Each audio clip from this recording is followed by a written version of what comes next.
From the beautiful city, Chicago, Illinois, WGN Sports on the U presents White Sox baseball.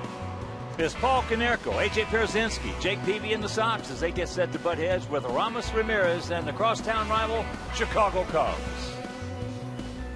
Hi, everybody, and welcome. With Steve Stone, I'm Ken Harrelson as we get set to bring you the finale of this three-game set, and it will be the rubber match. As you know, the Sox in the first game took a 3-0 lead, but that's all they could get off Carlos Zambrano. Cubs won that game 6-3. Then last night, Mark Buehrle and the bullpen were just superb as the Sox won that game 3-2. Paul Konerko was homered in both games, and tonight, Jake Peavy. Jake Peavy coming off a great rehab start in Charlotte. He was absolutely unhittable and hopefully more the same. He got the ball over, struck out a lot of people, and lifetime against the Cubs, he's 5-2 with an ERA of 2.70. So he knows them well. He's pitched against them a lot, and hopefully that familiarity will help him tonight. Doug Davis goes to the mound for the Cubs, and Davis is 1-5 with a high ERA, and lifetime the same against the Sox. Now, this is a high fastball pitcher who has high pitch counts. You can get him to 100 pitches relatively early in the game if you take a few of them. Last time out against the Yankees, he was absolutely brilliant, by far his best of the year. Let's take 2 or 3 and maybe get a leg up on the crosstown Cub. All right, sit back, relax, and strap it down. White Sox baseball coming your way.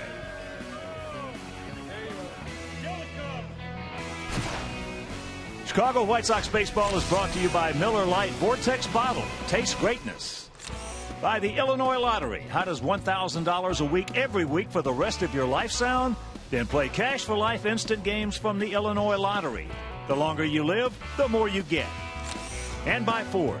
The newest vehicles on the road are now at your local Ford store, like the all-new Ford Explorer SUV, 100% reinvented. Visit localfordstores.com. Ford. Drive one.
And welcome back to beautiful U.S. Cellular Field. And in case you missed the first 2 games, we're going to talk about some of the highlights. First of all, starting pitching. Well, Carlos Zambrano gave up 3 runs in the first inning in that first game. And usually Zambrano would then blow up and leave the ball game somewhere early. But it wasn't a usual night a couple of nights ago as Carlos Zambrano settled down, pitched a beautiful game, and the Cubs were able to win that first game. But last night it was Mark Buehrle. Mark Buehrle and the bullpen, they were just outstanding. Shutting down the Cubs. Sox won that ball game 3-2. But Paul Konerko and Carlos Pena, the 2 first basemen, that both homered in both games. There's no doubt that both of them have been pretty good players, especially defensively for Pena. Pena will hit the ball out of the ballpark. For Paulie, high batting average, high runs driven in. high home runs. And if he hits one tonight, it'll be his 6th consecutive game, an all-time franchise record. So if he stays hot, we'll be hot. We come in tonight, 4.5 games in back of Cleveland. Detroit has already won. All right, and we'll be back.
Only from Comcast. Tonight's game is available in Spanish on your SAP audio setting, provided by WRTO La Tremenda, Chicago's Spanish language sports leader. So on an overcast night once again. Last night we had an hour and 45-minute rain delay. It doesn't appear we'll have that tonight. And let's take a look at how Mike Quaddy is going to line up his Chicago Cubs. Fukudome leading off with a very high on base percentage. Their best hitter, Starlin Castro, hitting second. Then it's Ramirez, the DH. Pena, a wizard at first, with Johnson, Soriano, DeWitt, Baker, and Hill rounding out the lineup. The defense and how they'll play behind Jake Peavy, Pierre Rios, and Lillibridge left to right, with Morel, Ramirez, Beckham, and Konerko. A.J. Pierzynski once again the nod behind the plate, and Jake Peavy on the hill. Jake 2-1, and this is 6th start, coming off just an outstanding rehab appearance. He was on the disabled list with a groin strain. Now he says he's 100%. He's had great control. You see just 4 walks to go with 20 strikeouts. He'll need pretty good stuff tonight, as this Cub team second in the National League in batting average. The umpires for the game tonight: Phil Cuzzy behind the plate. Bill Miller is at first. Chris Conroy is at second. And at third, it's Tom Hallion. Ozzie looking on, would like a little more offense. He'd like it early, and he'd like it to hold up tonight. Mike Quaddy has his Cubs at 30-43, 10 games in back of Milwaukee, except Milwaukee has already lost.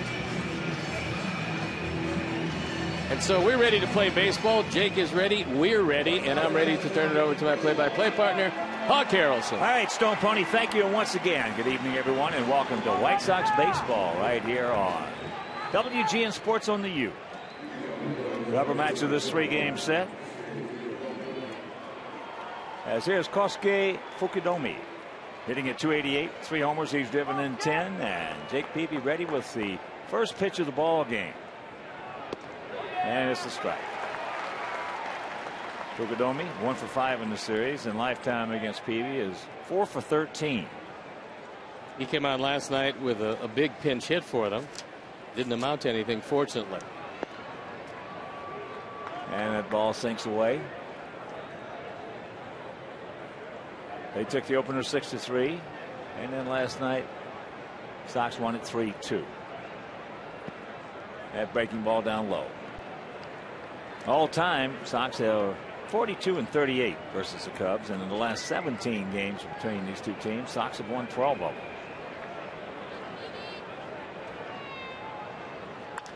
And that's out of play. 2-2. Bucadome and Pena, the most patient of the Cub hitters. They will run the counts deep. They come in hitting at .263 as the club with a 4.74 team ERA. Cubs are 14-21 on the road. That ball hit well in center field. Alex is there. That's a hang with him.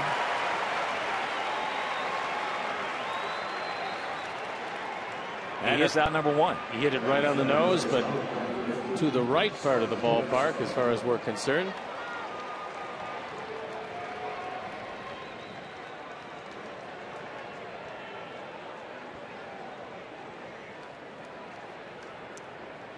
So here's their 21-year-old shortstop, Starlin Castro, hitting at .320, a couple of homers, and he's knocked in 35. He's 4 for 8 in this series with a homer and 3 RBIs, all that coming in game 1. Good movement right there. Fouls it back. Castro very aggressive. See the current hitting streak and what he's hit, 500. Has good plate coverage. Doesn't walk very much. Now feel around to the right. And the count, 0-2. Jake in his career, 104 up, 75 down. So he is plus 29.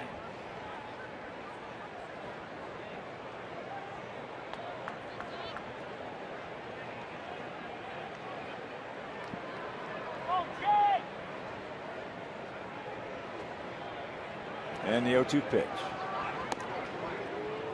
He would not chase it.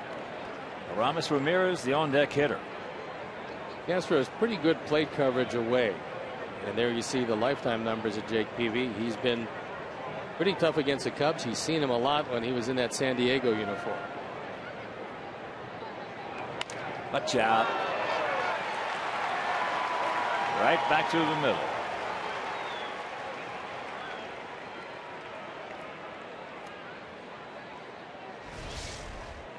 Two guys up and 2 rockets. Fortunately for Jake, this one was to his right.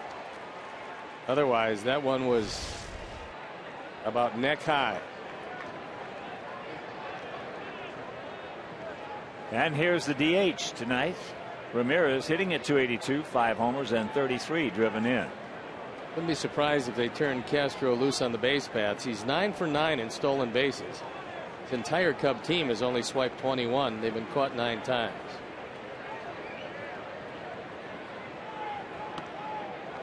That pitch off the plate. Ramirez 1 for 6 in the series, and lifetime against Peavy 5 for 19 with a homer.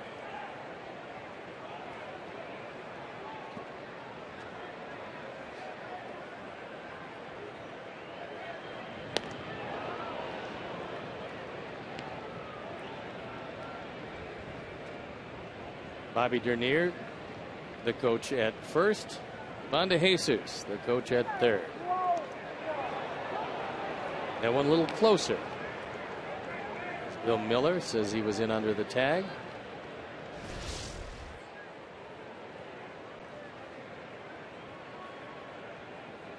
He did get back. So the outfield straight up spread out. And he lays off that breaking ball to grab the catbird seat at 2-0.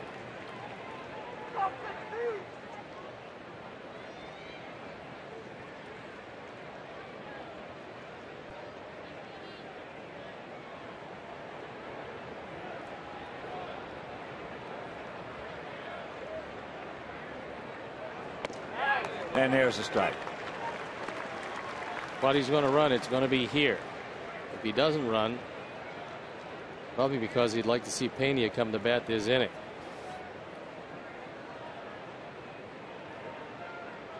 Pierce has only grounded into 3 double plays.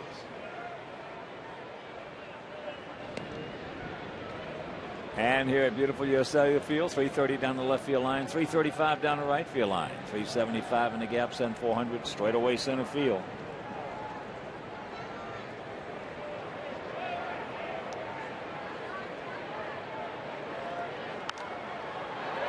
Samson pops it up. Come back. It won't. Right in the second row. So 2-2 the count.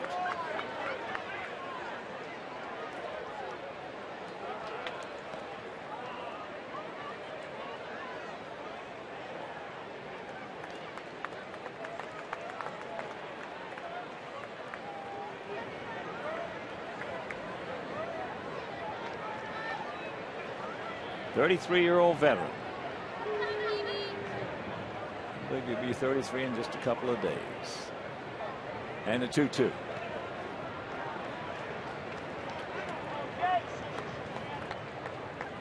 Now you're going to see an opportunity to strike him out and throw him out. Ramirez does not fan often, just 33 times. And again, he's only taken 17 walks and 259 at bats.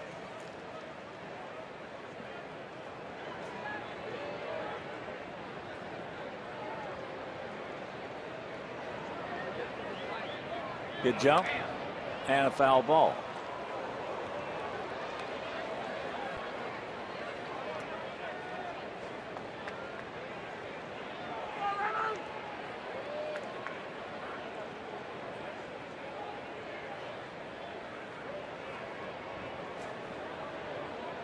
Jake, in case you're just tuning in, making just his 6th start. He has 1 complete game and 1 shutout. That was a 3-hit shutout against Cleveland. There he goes again.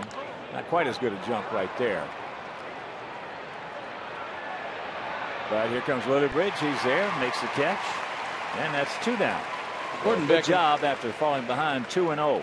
Gordon Beckham was going over to cover second, and so on that pop-up, he didn't locate the ball. And fortunately, Lillibridge, with great closing speed, was able to make the play. The Bertucci boys are in the house. Resplendent as usual. As here is Pena. Carlos at 221. It's a hard 221. 13 homers, 37 driven in.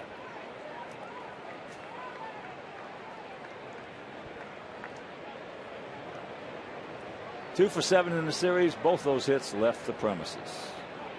One a 3-run shot. That was the difference in the game as they won 6-3 in the opener. And that's popped up.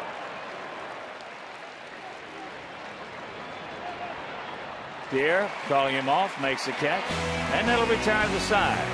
Nothing across. There was a hit, 1 left after half inning of play. It's the Cubs, nothing, in the good guys coming to bat.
Indiana BMW dealers. BMW, the ultimate driving machine. And here's how Ozzy's going to line them up tonight. Pierre, Morel, and Quinton. Hitting in the top 3, then Konerko, Ramirez, Rios, Pierzynski, Lillibridge, and Beckham. The defense behind Davis, Soriano, Johnson, and Fukudome, with Baker, Castro, DeWitt, and Pena. Hill behind the plate, and Doug Davis on the hill. And before we show you our picks to click, you at home select yours as Juan Pierre takes first pitch strike. Juan comes in at 253.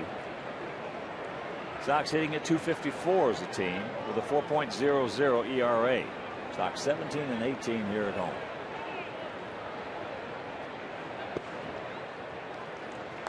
One and one to count. Juan's had good luck against Davis. 11 for 28.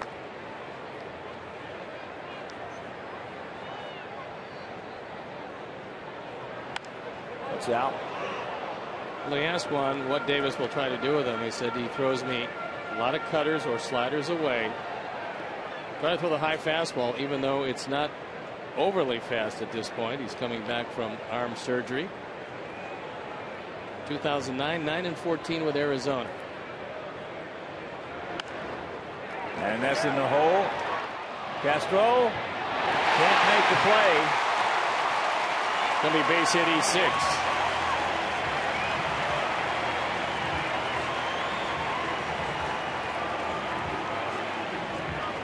#16 there for Starlin Castro. A lot of guys don't get to this ball. Well, he that's got the to whole it. key.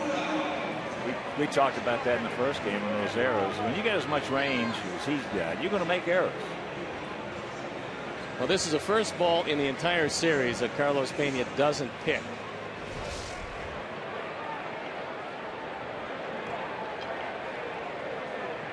So now Morel's got a job to do. He's hitting at 251, a homer, 15. Well, do that. And had a big game last night. Had a sacrifice fly that turned out to be the winning run. Plus he had singled and set up another run back in the third inning in game 2. Looks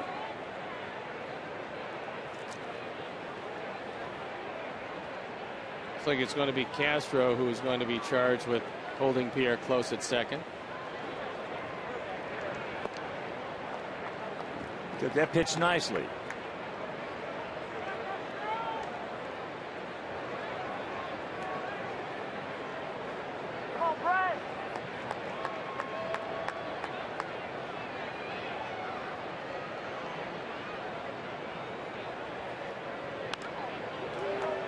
Trying to go to the right side and the count 1-2.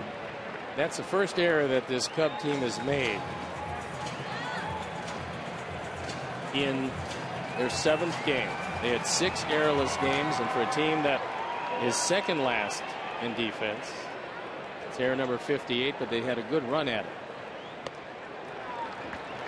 2 balls, 2 strikes from the 34-year-old southpaw. Davis out of Scottsdale, 6'4", 213 pounds. 14 games under in his career.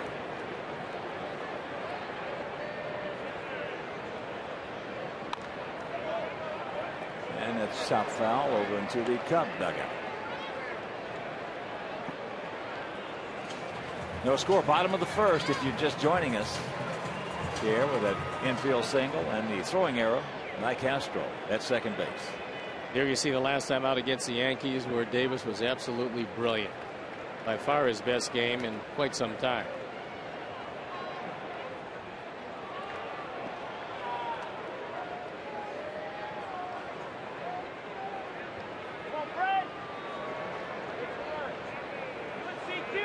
Yep, out there in left center. Chases a bad one, and that's out number 1. Davis throws a lot of high fastballs, and many of them are out of the zone, and you're helping him out if you can't lay off that one.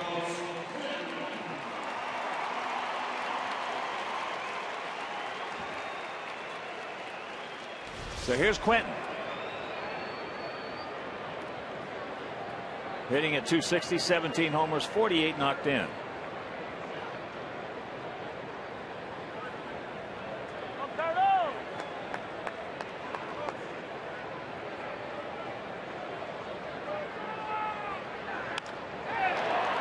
And that's a can of corn in the center field.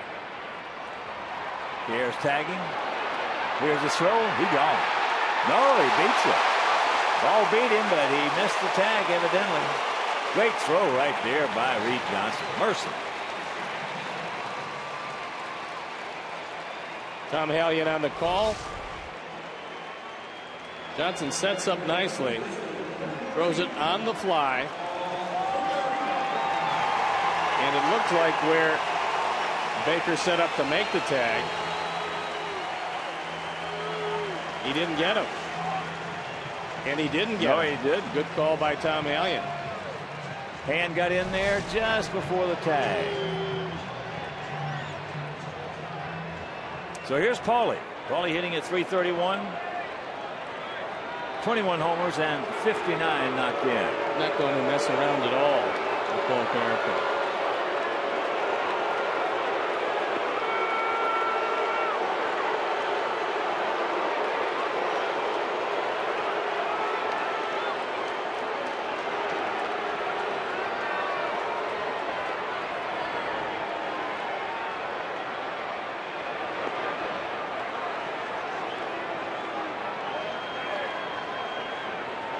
So Paulie coming in 3 for 6. Another 3 hits, 2 home runs. This is the one on Zambrano. First inning, a 2-run shot. And then last night, first inning, Garza. This was a bomb here. This is as close as Paul has ever come to going on the concourse.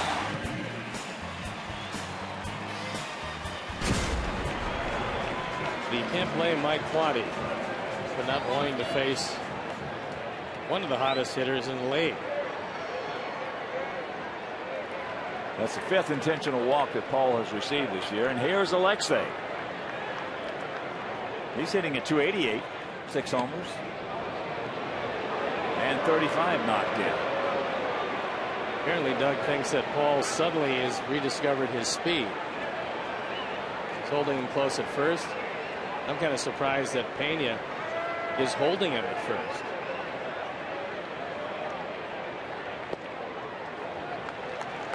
It's almost like Davis is throwing darts out there.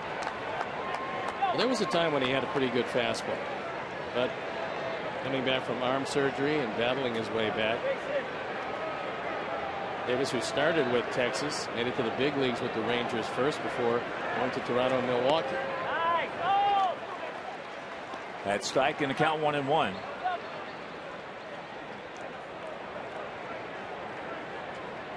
Probably his best full season was 2004 in Milwaukee, 12-12, 3.39 ERA. Come on, Alexei, we need you. Lays off that one. So the count 2-1. You can just lay off the fastball that's up and out of the zone. Davis will give you a hittable pitch.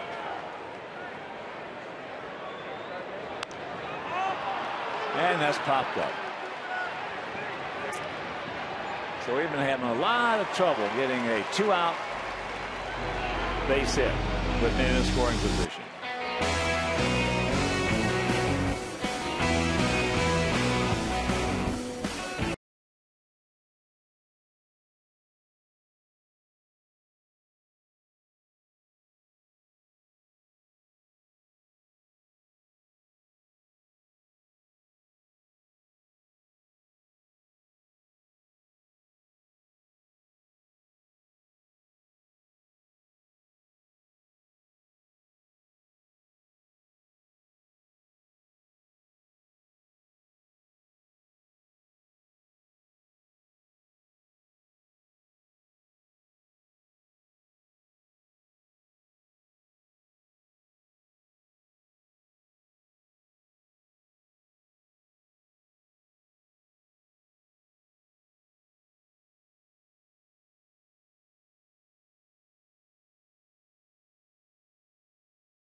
inning. It'll be Johnson, Soriano, and DeWitt to face Jake Peavy.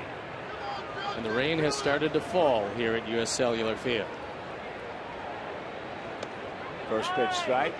Just a little drizzle. Not enough to send a lot of people undercover. And infielders beware, because you're going to be getting a wet baseball. 1-1 to count.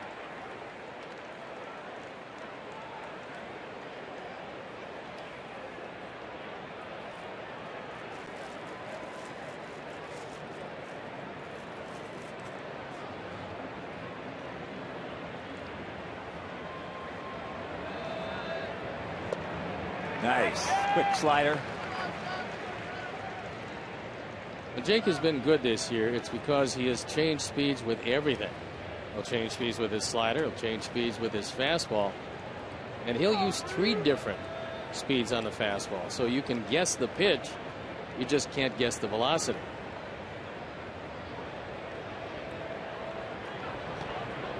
That's low. 2-2.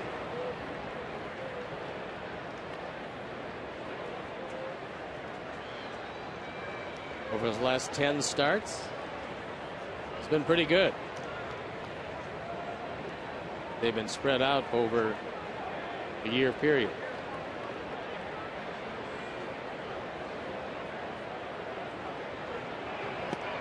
Almost hit him. So a full count. Johnson comes in hitting at .354 with 4 homers and 22 knocked in. Last year he had .262 with the Dodgers. Just 2 homers and 15 RBIs. Johnson on top of the plate, but he likes the ball middle in.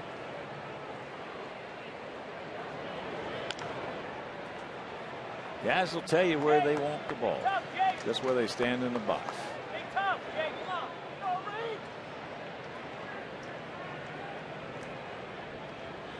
Where you stand in the box dictates where you have to hit the ball. That's why that is one of the 2 most precious items that a hitter has: count and a batter's box.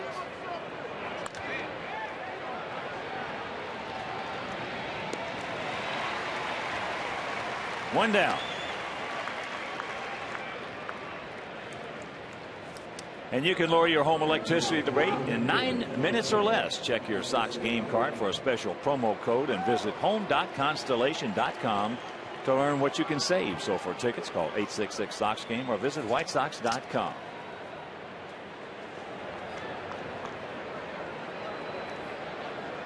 Soriano takes the strike. He comes in at .269, 14 homers and 34 knocked in. 7 for 22 lifetime off Peavy with 3 home runs. Good movement that time as he buries a 92 two-seamer down and into Soriano. Now you can just slider him until he either grounds to the left side or strikes out.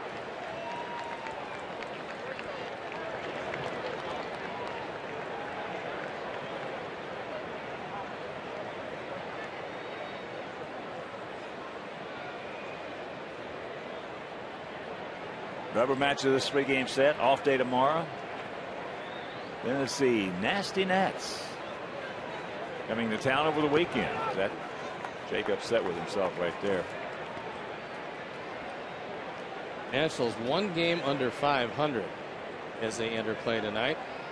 And they're leading Seattle in the bottom of the 5th 2-1. That's been a terrific story that not a lot of people know about. So you had him 0-2, is now 3-2. That's what the East looks like. Philadelphia playing good solid baseball. Atlanta 10 over but 4 back. Then Washington. Payoff. Pulled a string on him right there, had him out in front, but he did get a piece of it.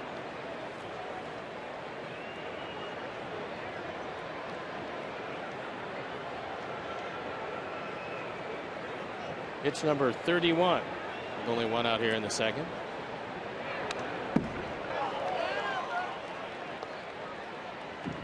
They try to throw a high fastball by him as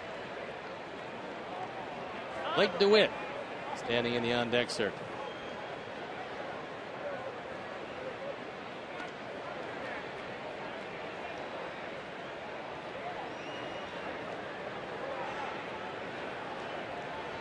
And once again, the 3-2.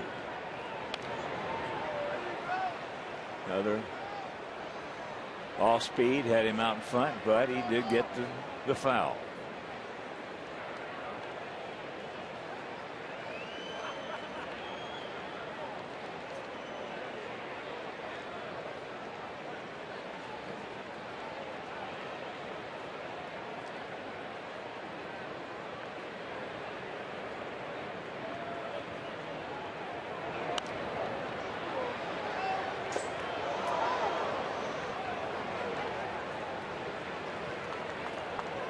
So a prolonged battle here between two veterans. Jake, who just turned 30, and Soriano, who's 35. So he had him 0-2 and lost him.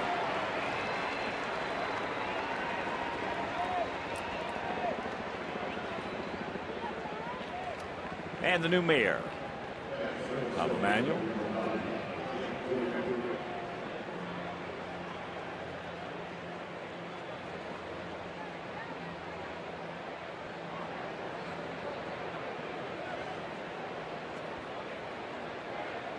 So here's Blake DeWitt hitting at .262, a homer. He's driven in 6. 1 for 4 in the series, and lifetime against Jake 0 for 7.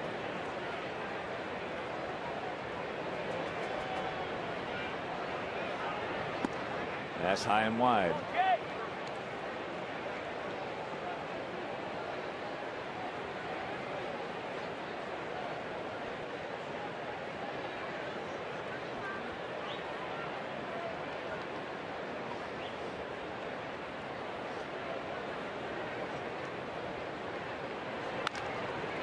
Had him out in front. Change up. Outfield really spread out. Gap out there in left center.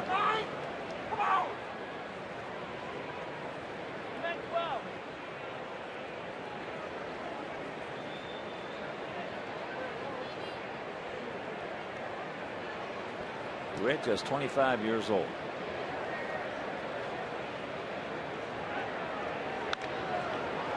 And that is a foul ball. And a count 1-2. DeWitt came over from the Dodgers last year at .250 for the Cubs. Lifetime .259 major league hitter. Not shown a whole lot of power to this point.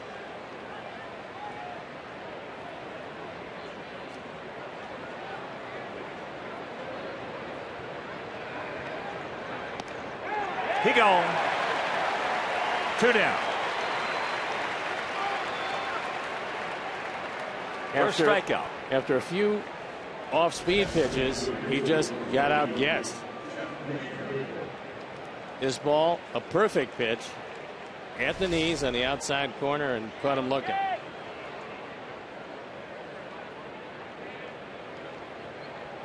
That'll bring up the third baseman, Jeff Baker. Hitting at .324, a couple of homers. He's driven in 16.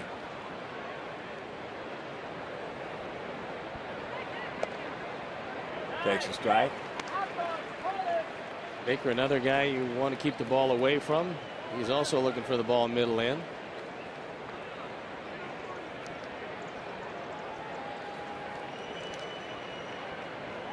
Had a base hit last night. That was back through the middle.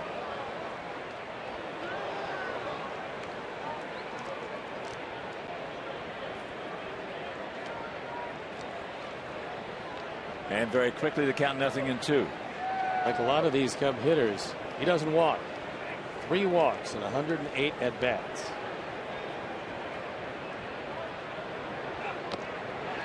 He gone. Second strikeout for Peavy. And after an inning and a half, still no score.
time, and it is Tom Thibodeau. Before the game, he threw out the first pitch.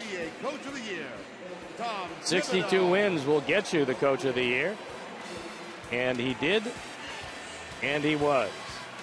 Mark Burley making the catch. Chicago White Sox baseball in high definition is brought to you by Xfinity, only from Comcast. What a year they had. Wow. What a job he did. But right here, Alex Rios will lead it off here in our half of the second inning. Slow curveball from Davis.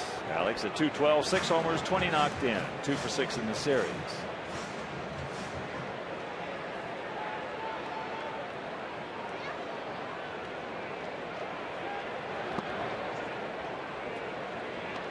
One to count to Alex.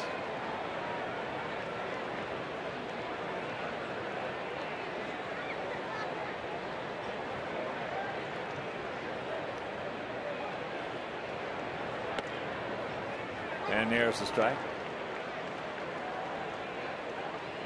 He likes to use the backdoor cutter to the right-hand hitters. That's on the outside corner.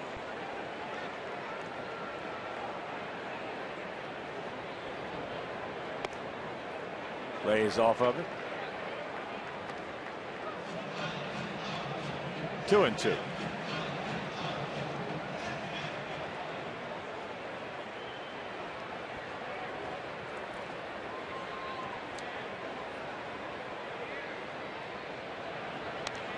Oh, good rip right there, just underneath it.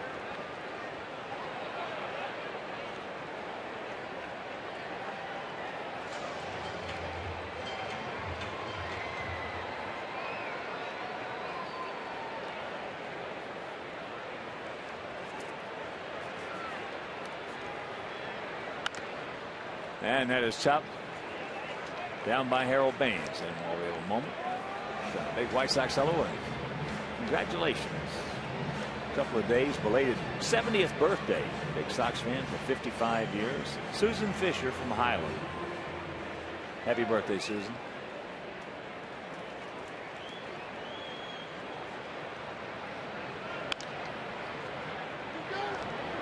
Castro. So that's one out right now. Let's check out our picks to click. Jim Angio, our director and the crew. Well, they went Juan Pierre. Steve's going with Quentin. And Roy Rivas, Julie Taylor, Don Esposito, and now we're going to go with Brent Morrell.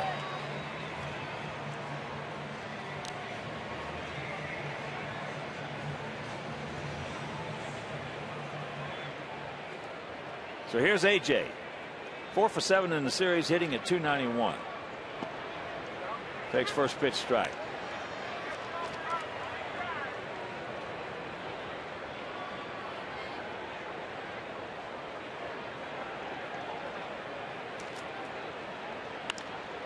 And that's into left field. Soriano comes on and makes the catch. Nice play by Alfonso. Looked like a base hit on a sinking line drive, but Soriano not playing him overly deep. Comes on and makes the play.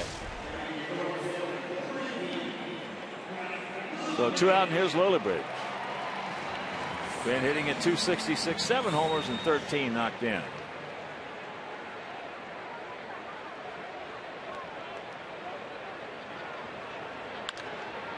And there's a base hit.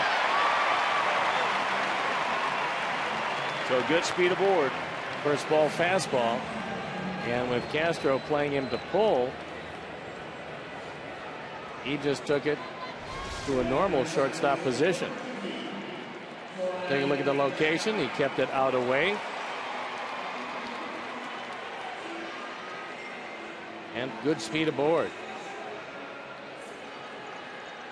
They'll bring up Beckham. So that's the last couple of games. Gordon hitting at 236 homers and 31.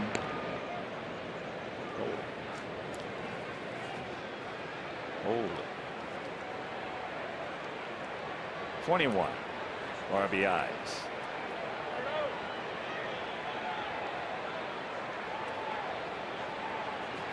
Watch out. Just got back in.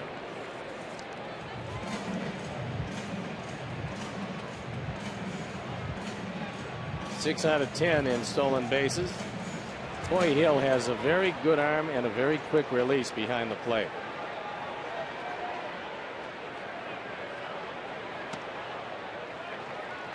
That's high and wide. Here's a look at the backup catcher. Switch hitter. Playing in his 25th game. So it was played in 50 of them.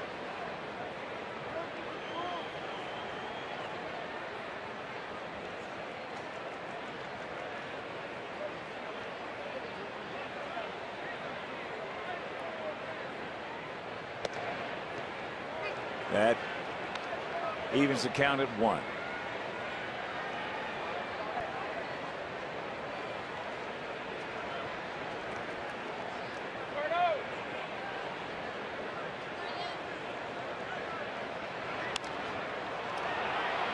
And it's popped up right side.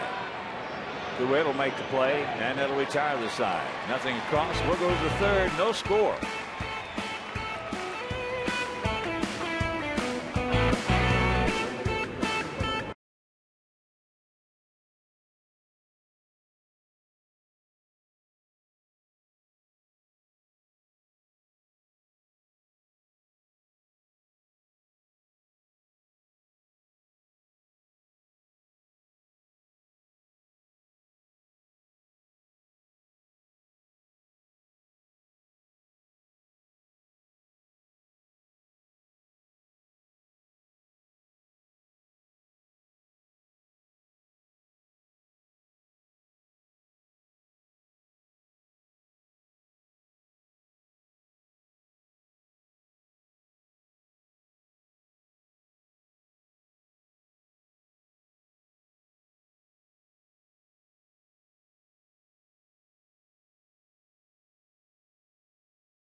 One hit, one error for their guys. No runs, 2 hits, and no errors for our guys. It'll be Hill, then back to the top of the order with Fukudomi and Castro to face Jake Peavy. Coy Hill, a much better hitter from the left side. First pitch strike. Boy, a 32-year-old veteran.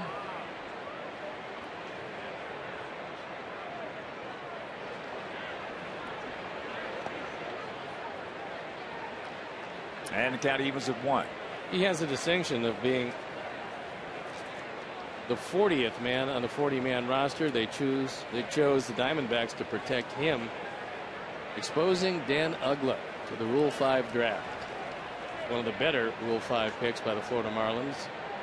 Rule 5 history. Well, he'll take it himself.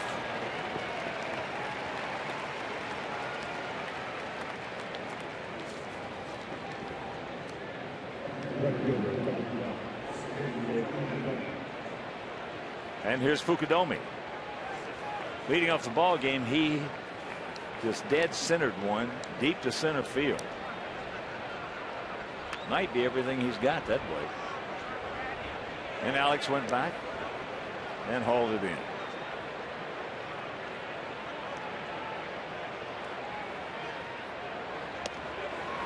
Had him way out in front on that one. Bukadomi came in with an even 400 on base percentage.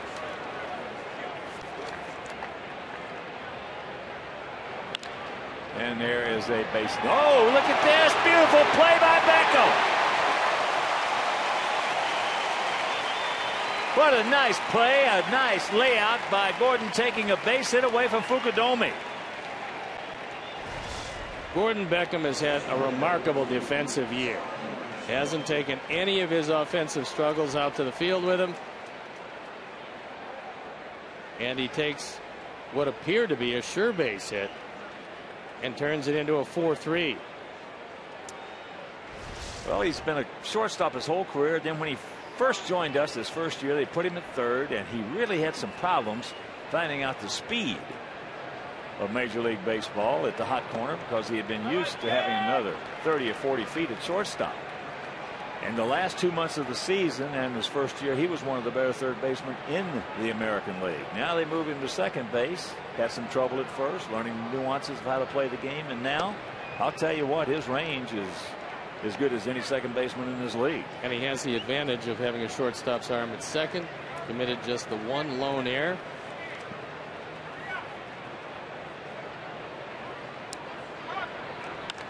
Castro singles sharply right back through the middle.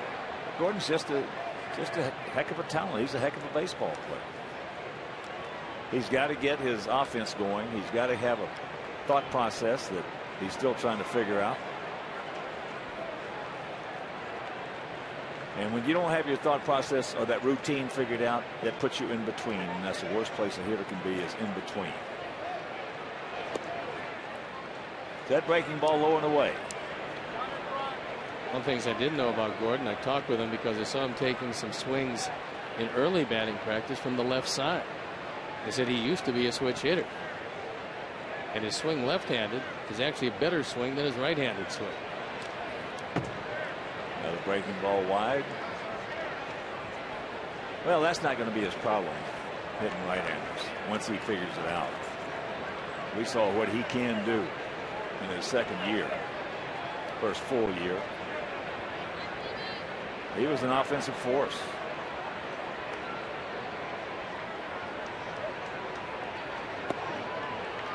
So he gets ahead of another guy and loses it. Second walk. And the one man you don't want to walk. He's 9 for 9 in stolen bases, and that'll bring up Ramirez.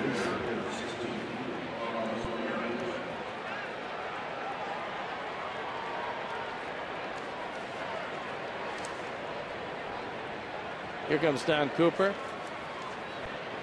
And I'm sure he's going to tell Jake, look, you get tremendous movement on your fastball tonight. You're getting ahead of these guys, going entirely to sliders, and you just don't have to do that. Trust your stuff, get the ball over. It'll all work out well for you. Ramirez, by the way, loves the first pitch. Well, Ramirez has 3 homers and 12 RBIs in his last 14 games.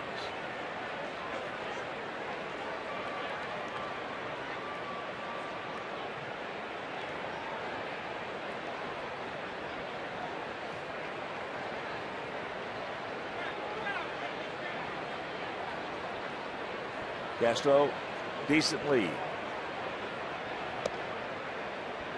As Ramirez takes throwing away.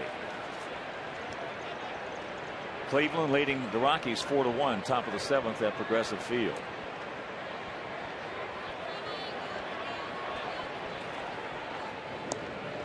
Ramirez signed through this year. There is a mutual option for next year, which is really one that either party can walk away from. Career against the White Sox, been a pretty good hitter.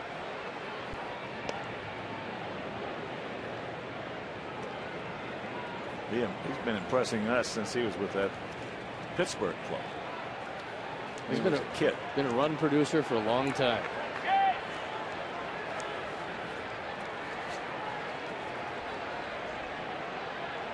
There he goes. There's a strike. And he is 10 for 10.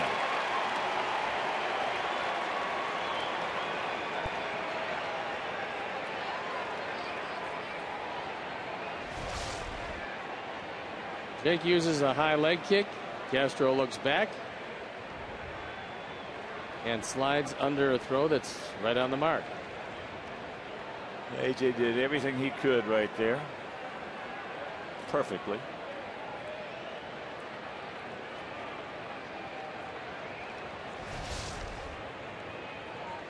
So 1-1 to count.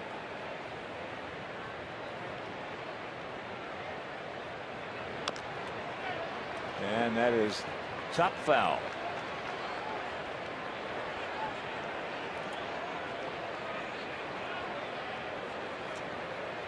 Six times Ramirez has driven in 100 or more runs.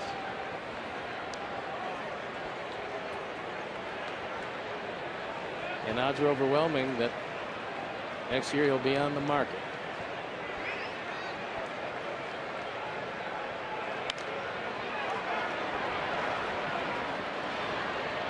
And that'll retire the side.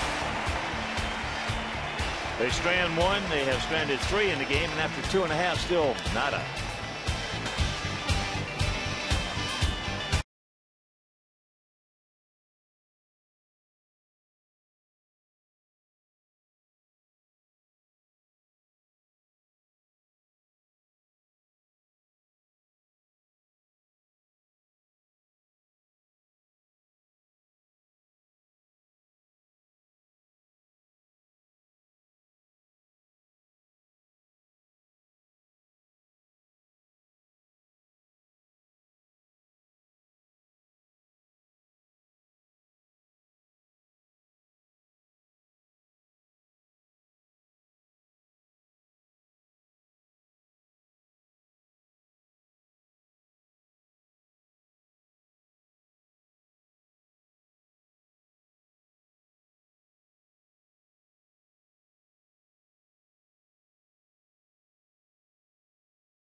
Bottom of the third, no score.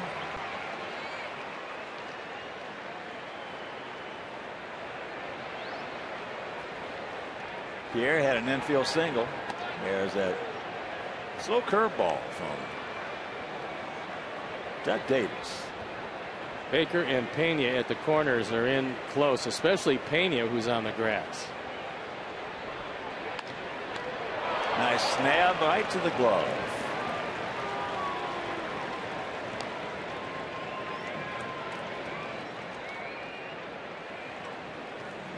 And you can follow the White Sox with the MLB.com @Bat11 app for your iPhone, iPad, Android, or BlackBerry. Get live audio, pitch-by-pitch tracking, video highlights, and more. Text @Bat to 31826 or visit WhiteSox.com.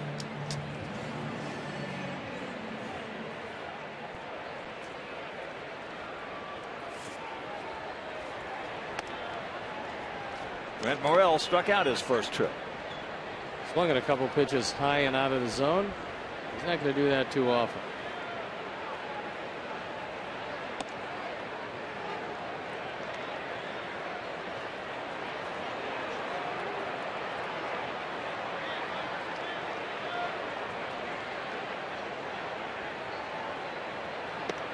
And he's got a count of 2-1.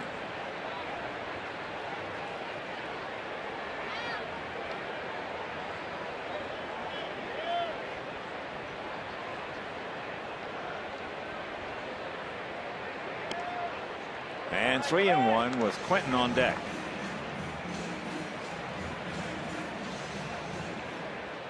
Davis came in with 21 walks in 36 in the third inning. If you're patient, he will put you on.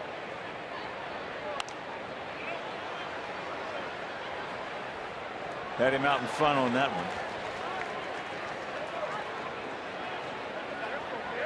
Red has just one walk in 168 at bats, so odds are he's going to be swinging unless Davis misses by plenty.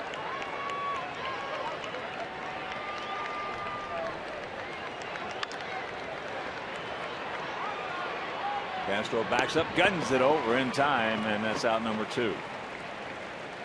Well, when you get an arm like he has, or a great arm for a shortstop, it makes it so much easier to get your own hop. You can lay back a little bit sometimes and make sure you get a good hop rather than try to get that short one, and then just turn him loose.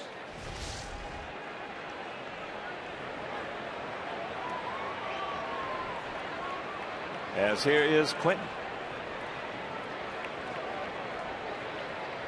He went out to center. Takes that curveball low.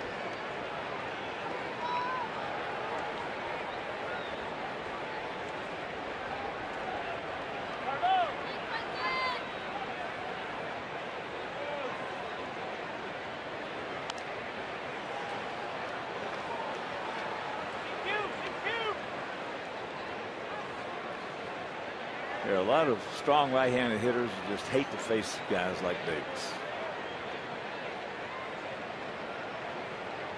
It's hard to stay back long enough with a steady diet of off-speed stuff. Another pop-up. And this is going to be a quick 1-2-3 inning for the 34-year-old southpaw.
Very slow-paced ball game. This will be the 56th pitch for Jake.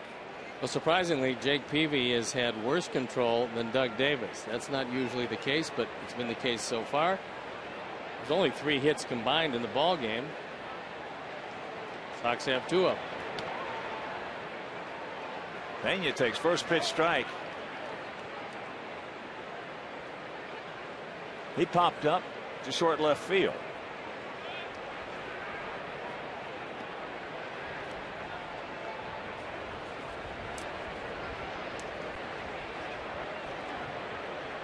And you're one of the very slow hitters in the league.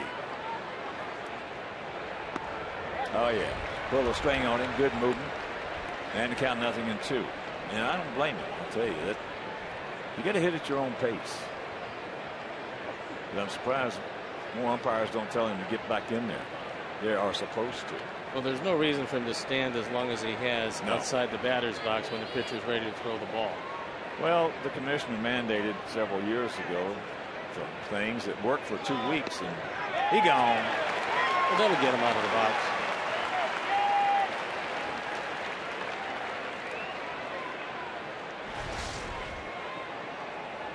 After a couple of off-speed pitches, goes with a fastball again and paints the outside corner.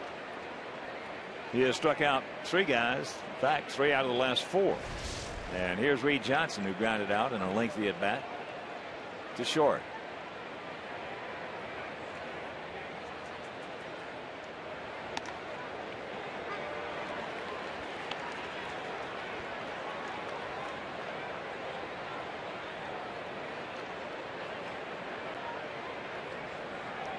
See the little mouse under the left eye of Reed Johnson on a rehab start as he was ready to come back. Got hit in the face with a fastball. And that's popped up right side. Beckham racing. Foul territory, makes the catch. Whoa, and you got it. We've been fortunate here. We've had some second basemen who had good speed and tremendous range. Ray Durham, he was real good. Beckham is really good. Tadahito Iguchi was very good at that. It looks like Lillibridge might have been able to make this play, but didn't have to worry about it because Gordon had it all the way. Well, it makes it so much easier on your first baseman as well. That's a very difficult play for any first baseman. Oh. Back to the infield. Well, you got some guys, you got a few guys that could possibly get there, but it's going to be definitely with their back to it.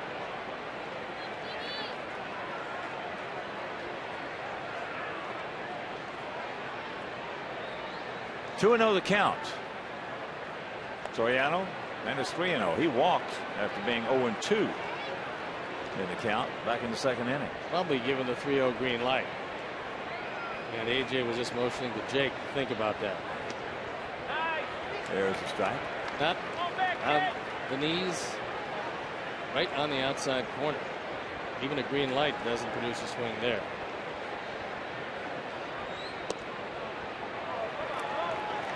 Well, for the second time, he walks Soriano. That's his 3rd walk issue. And that'll bring up DeWitt. I think Jake's thinking about, he's got a good memory. You know, he's got a good mind. He knows that Soriano's 7 for 22 with 3 homers against him. He knows that Soriano, along with Pena, are the 2 real power guys in this lineup. So he got by Pena in a 0-0 game. He was not going to give Soriano anything close. There goes Soriano, and there's a swing. Even if he holds on to the ball, he's safe at second. He just got a running start and stole the bat.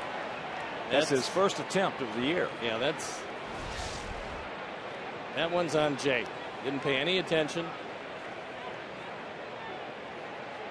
Soriano gets a tremendous jump. He looks back twice, surprisingly.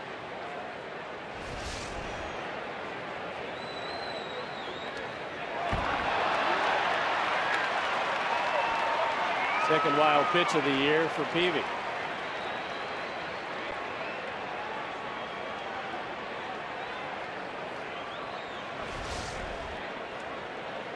AJ wants it low and away. Jake gets it way low and in.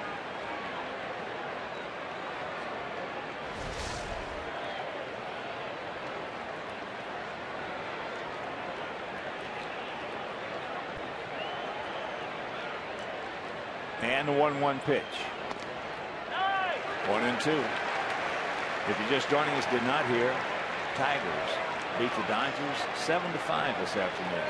Dodgers had the bases loaded, bottom of the ninth, 1 out, and couldn't do anything with it. Tigers had 4 home runs in that game. And that's foul back. Bottom of the 7th in Cleveland.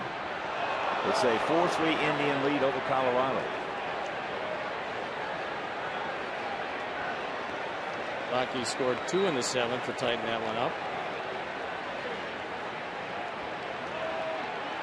71st pitch.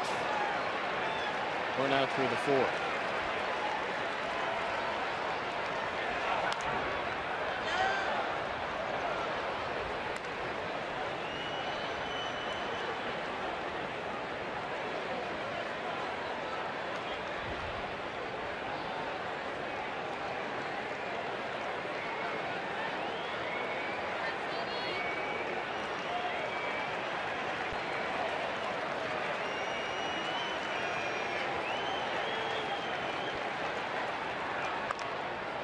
One hopper right to Pauly, and that'll retire the side.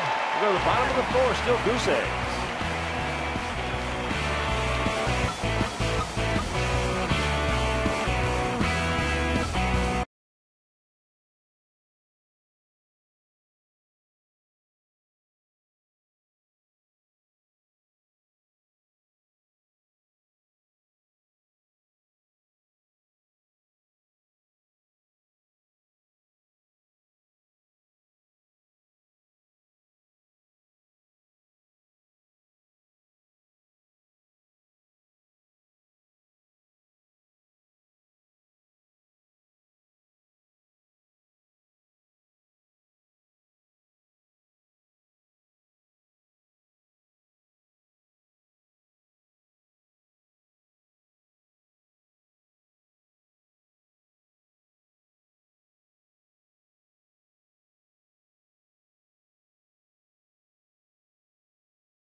$1,000 a week every week for the rest of your life. Well, you can play Cash for Life instant games from the Illinois Lottery. You keep living, they keep giving. $1,000 a week for life. $1,000 a week for life. Paul Konerko was walked intentionally back in the 1st inning with a man on 3rd and 2 out.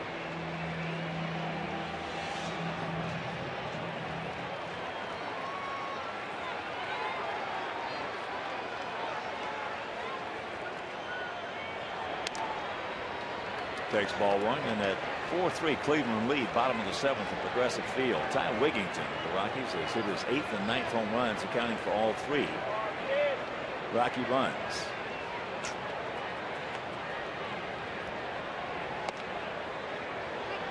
There's a 78-mile-an-hour strike.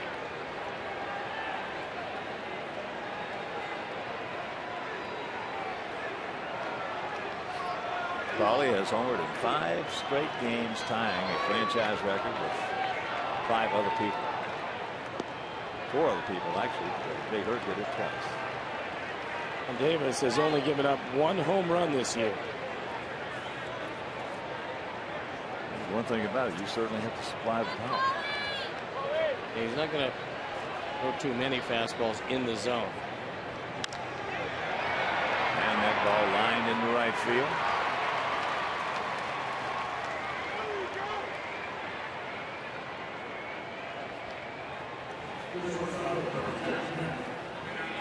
And there's the list. Pauly, Carlos Lee, Frank Thomas twice, Ron Kittle, and Greg Luzinski. I've been lucky enough to see them all. Curveball strike. to Alexei.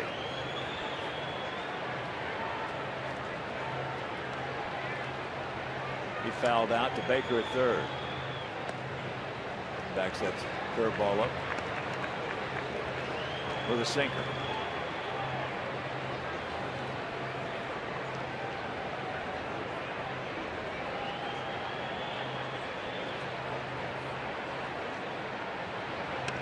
High and wide. And Hooters is the official road game restaurant of the White Sox. Coming in Chicagoland Hooters location when the Sox are on the road to catch the games on their flat screen HD TVs and enjoy great Miller beer features. Hooters.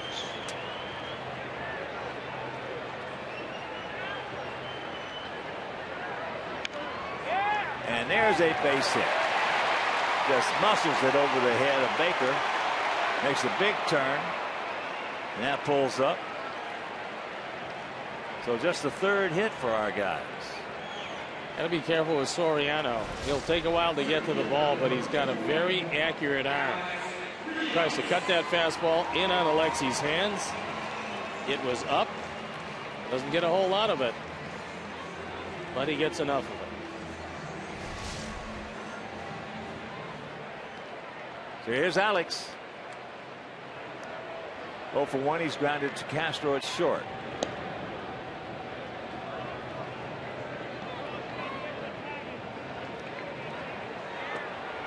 I think Bill Miller is telling Carlos Pena that he's got to be a little closer to the bag, because you cannot throw to an unoccupied base. So he had a talk with him after that last throw to first.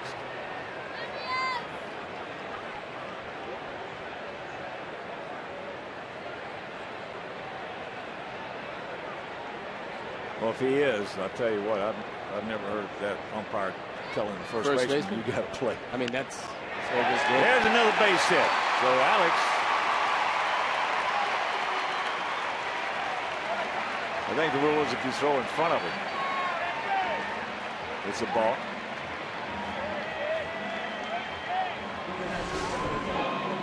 But anyway, here's Pierzynski with 2 on, 1 out. Rolling curveball. This one didn't have a lot of bite to it, and Alex just watched it all the way. Starting to hit a little bit better these days, and that's good news. So AJ with a chance. It's a scoreless game. And AJ lined out to left field.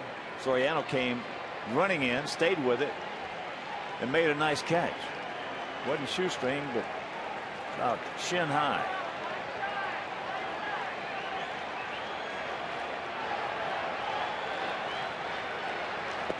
And that's good. Going away 1-0.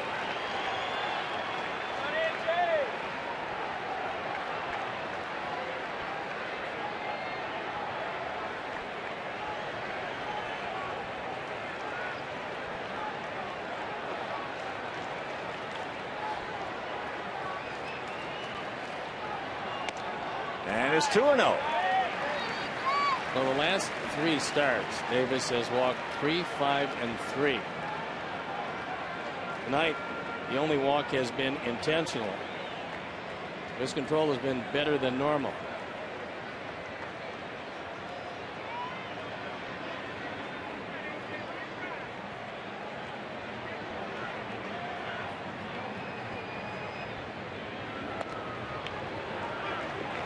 And there's a strike.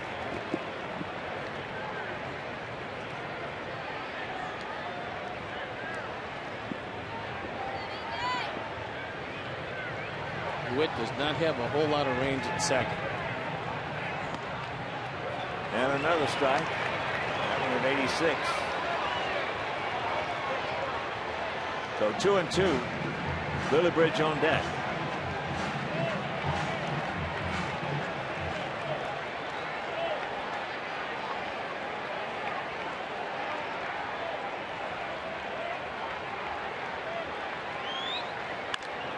Ball hit hard in right center field. Nobody's going to get it.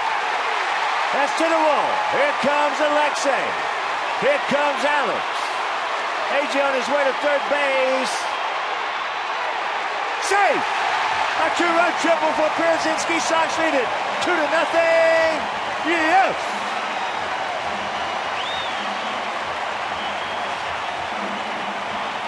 AJ got one he could handle, and that ball seemed to explode over the head of Fukudome. For Brzezinski, that's triple number 1. RBIs 23 and 24. 3 straight hits. Fukudome with no chance, and then AJ feeling pretty good about it. Goes into third base. It's a close play, but he beats it. Don't stop now, boys, as here's Littlebridge. They bring the infield in. And a bunt. That'll get the job done. Now he goes to first base, and the ball's dropped. Everybody's safe. We lead it 3-0. Well, Doug Davis wants the fact that he's inside the line, but when he saw that he couldn't get him at the plate, he just put his head down and held the baseball. That's just a bad play on Davis's part. Good contact on the suicide. Littlebridge getting the run batted in. Here comes AJ. Now watch Davis. He realized he can't get him at the plate. He just holds the ball. Then when the ball is in play, he's got no angle for the throw because he's drifted over toward the line. Watch it here. He just looks at the plate, drifts over toward the line, has no angle for the throw, and everybody's safe. And that'll bring up Beckham. So a 3-spot so far here in the bottom of the 4th. Single and a run batted in. More a mental error than anything else, but the end result is 3-zip.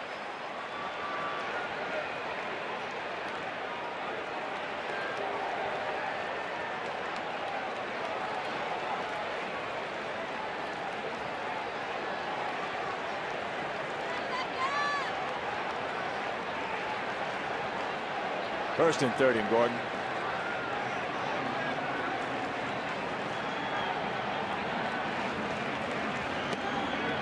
Takes first pitch strike. Gordon popped up behind, popped up to his counterpart. Blake DeWitt at second.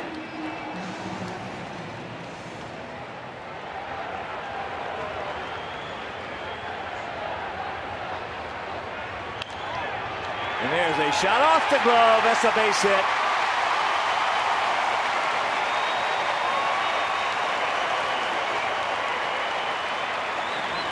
Castro unhappy with himself they didn't make the play. That would have been a spectacular play had he been able to just corral the ball, let alone make a play out of it. Hard hit ball.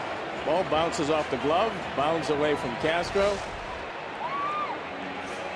And Mark Riggins, the pitching coach, comes to the mound to talk with Davis, who's given up 5 straight hits.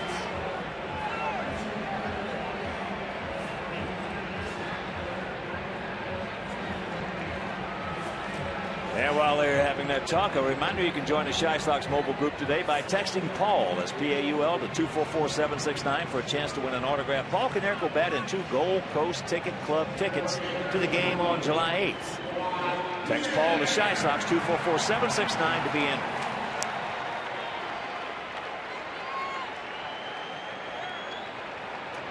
Two on, 1 out, and here's Juan Pierre, who's 1 for 2.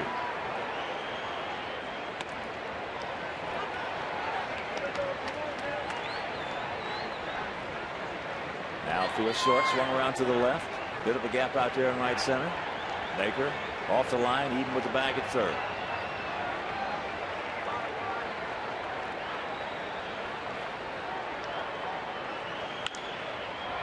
And that's popped up.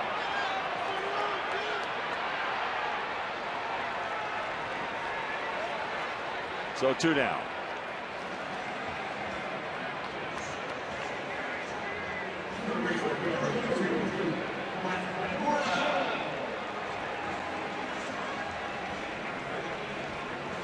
So here's Brent Morel. Struck out his first time and grounded to short his second time.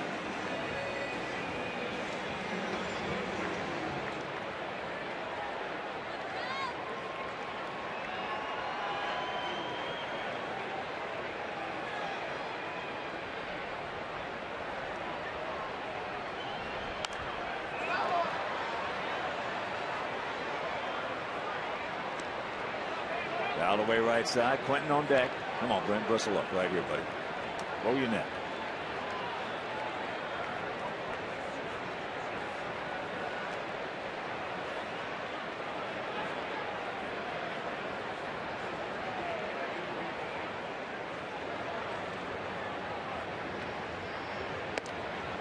boy. And the count 1-1.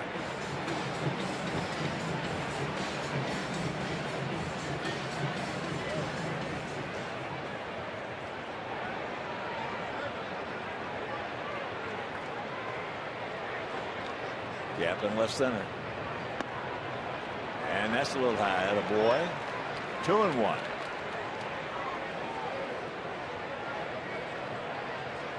After going down on strikes with 2 pitches out of the zone in the first inning, he's laying off that high fastball, making Davis come to him.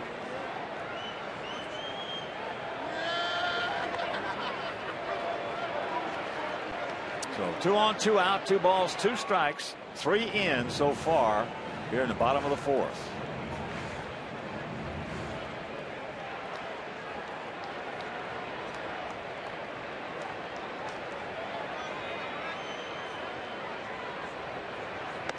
And a full count. Ball 4, base hit right here.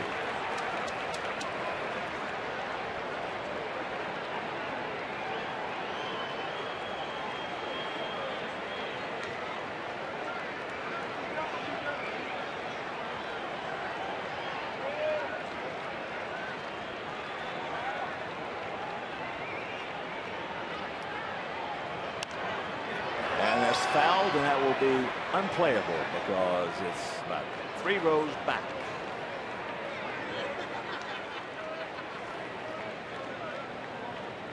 Pretty good speed on the base paths. I think the base hit is going to be easier than ball 4. Just have that feeling.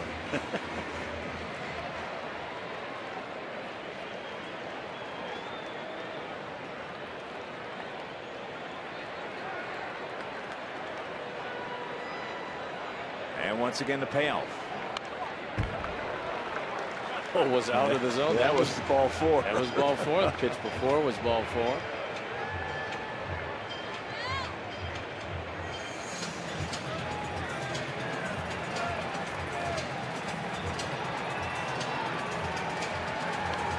And this will be pitch number 71 for Davis.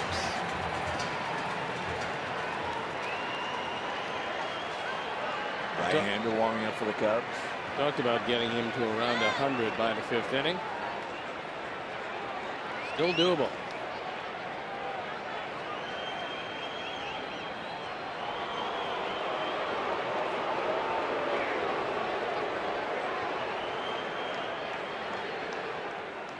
Rodrigo Lopez getting ready in the pen. We saw him for a 1/3 of an inning last night.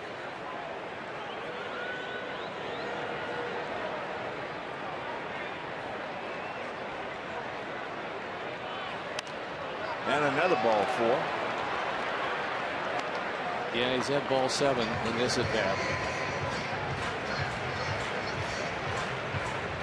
But he's been able to foul him off and stay alive. Willebridge and Becker getting their work in. See where the pitches have been? They've all been high. Most have been out of the zone.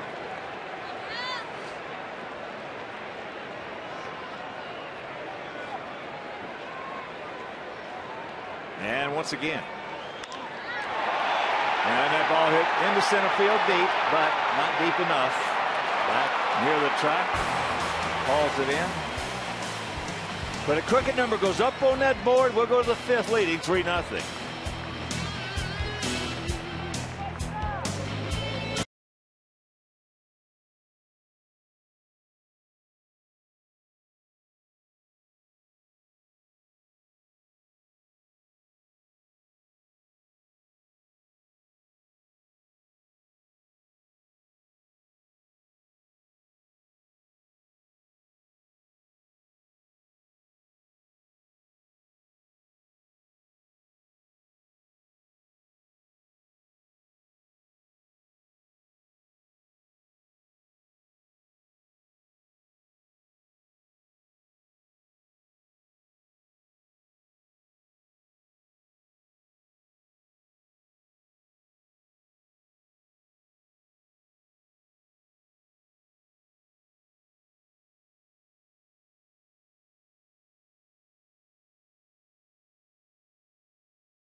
First pitch outside to Jeff Baker. Leading off here in the top of the 5th inning. 3-7-0 for our Sox. 0-1-1 for their Cubs. Baker struck out his first trip. And Alexi's going to get him in a second trip. So 1 out, and reminder, Chicagoland viewers, how would you like to win 5 $5 footlongs from Subway? Well, just be the 500 texter to text Subway to 97999. So go to WGNTV.com for complete info and rules. I had mine yesterday for lunch. Cold cut combo. Medium lettuce, heavy on tomato, light mayonnaise, salt and pepper. No Italian dressing? No. I'll tell you, it was awesome.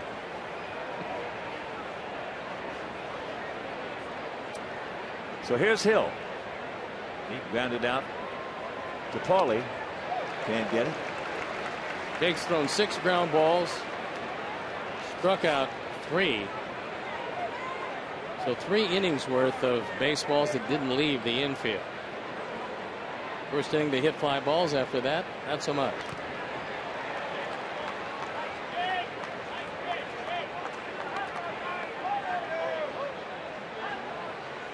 Oh, 2 the count. Jake might just take a little more off that breaking ball this time. He's going slow and slower, now slowest.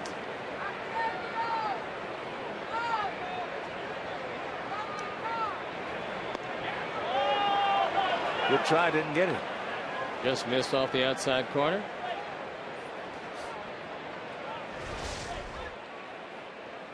AJ sets up away. That ball hooks around the plate. Yep. And the count 2-2.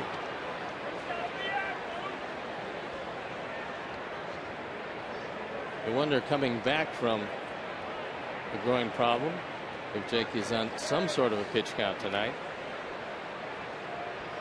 But he had 93 pitches in his rehab. Yep. He gone. Backdoor breaking ball. Catches Hill looking.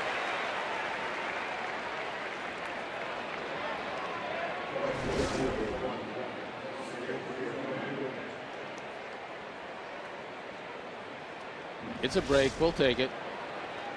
And here's Fukudome. He's going out deep to center, leading off the ball game.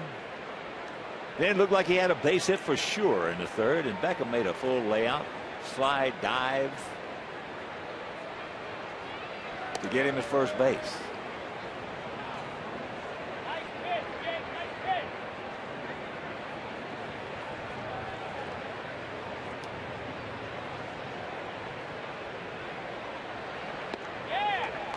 Strike evens the count.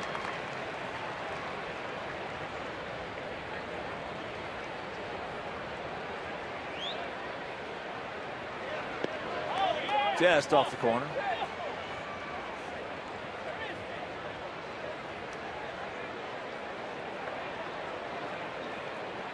Turned out to be a lovely evening here in the beautiful city. And the count 3-1.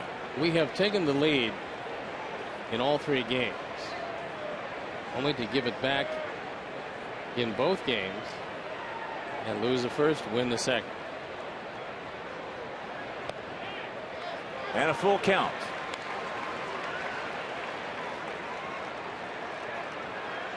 Starlin Castro, the on-deck hitter. Jake has yet to retire him, so we'd like to end it right here. And that's out of play. And Sox fans, every White Sox Friday home game is United Flyaway Friday. Each Friday home game, one lucky fan will have the chance to win 2 free round-trip tickets to anywhere in the continental United States that United Airlines flies. United proud to fly the Chicago White Sox.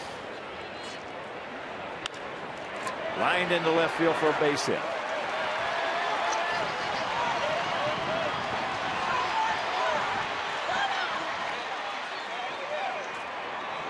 The more pitches you see, the more dangerous you become. Only the second hit of the night. Jake at the 88 pitch mark.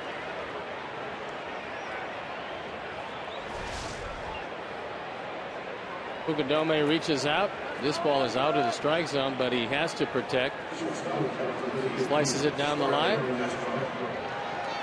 And as it hooks, it gets caught underneath the padding, so that's 2 bases anyway.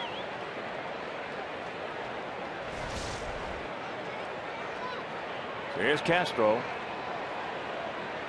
Single sharply back through the middle in this first inning. Second at bat, he walked and then picked up his 10th stolen base in 10 attempts.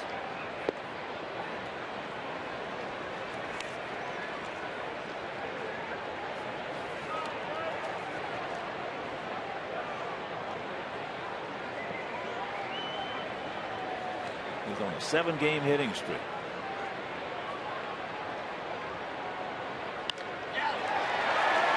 And that's going to be a run. Another one right back through the middle. He's hot.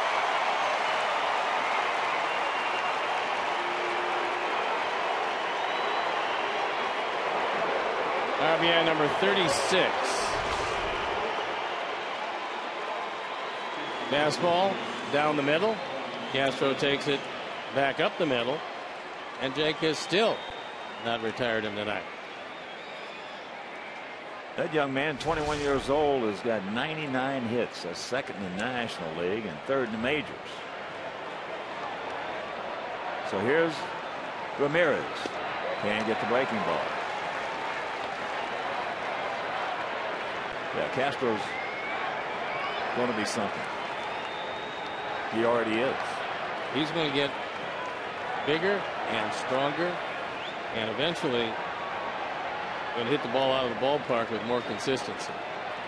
Right now, he doesn't overswing. He makes contact. He's a very tough out.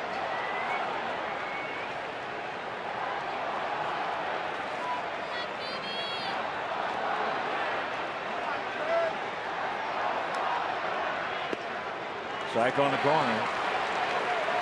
Well, all his base hits, with the exception of the home run, have been right back up the middle, and then one of them in the right center field. I mean, that's, for him, that's how he has to hit at this point of his career. For a young Latin hitter, it's almost unheard of. Now, his home run he hit was a hanging curveball from Gavin, which he pulled that. Looked like he came out of his shoes to hit that one. But that is into right field. Willie Bridges there. So they pick up the run. We're halfway home, leading 3-1.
To say about him before the game.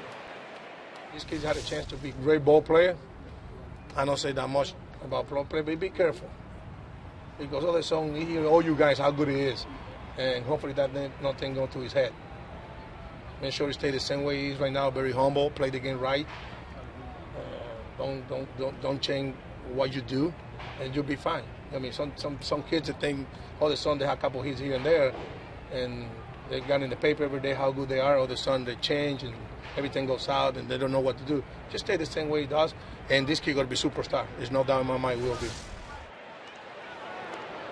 And Ozzy's a pretty good shortstop himself. He knows. As that is our WGN Sports on the U tail of the tape. As there's a foul ball and the count 1-1 to Quentin. Quentin is 0 for 2. Going out to center and then fouled out to third. And Castro is just a bundle of talent. You could see it as a youngster in the Arizona Fall League. He would get himself out more than the pitchers would get him out because he had such good hand-eye coordination. He would get himself out on pitchers' pitches. Yeah, well, before I had a chance to see him, you were the one that told me about him. You'd seen him out there and said, this kid is going to be something. He made contact, grounded out a lot to second base on pitches that other guys would be strikeout victims. Now he's hitting everything in sight.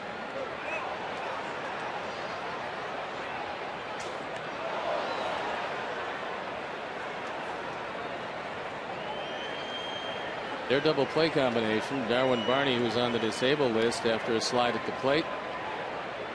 He's hitting .294. He's got a chance to be pretty good. So they got a young double play combination that's going to be around for a while. Down goes Quentin. One out to Canerco.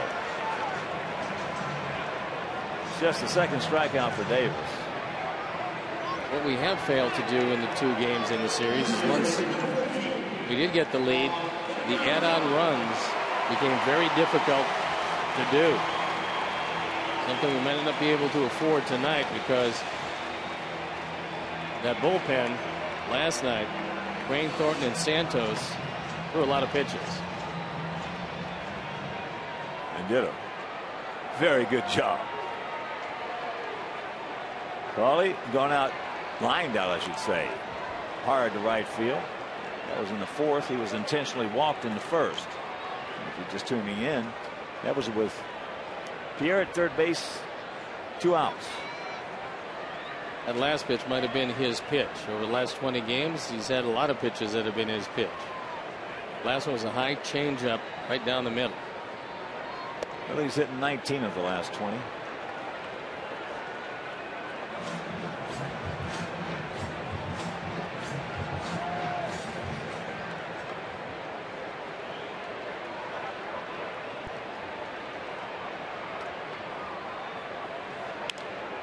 Gets jammed right there, pops it up.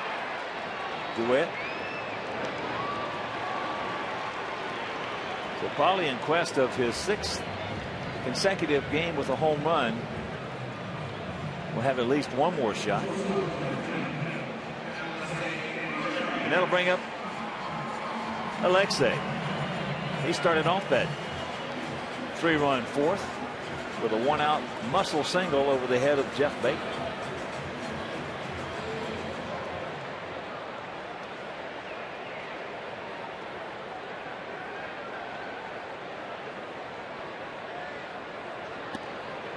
Takes low ball 1. Rockies hitting in the top of the 9th, trailing Cleveland 4-3.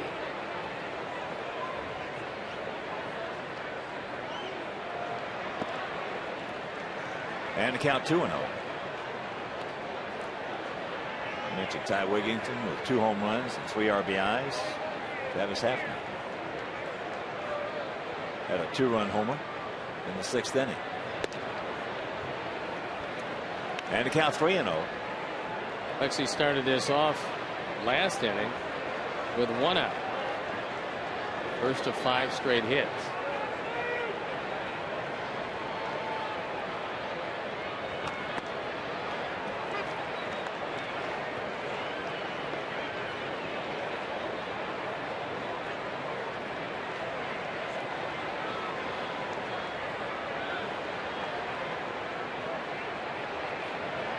And there's ball 4. So the second walk issued by Davis, and here comes Alex. He's 1 for 2 with a run scored.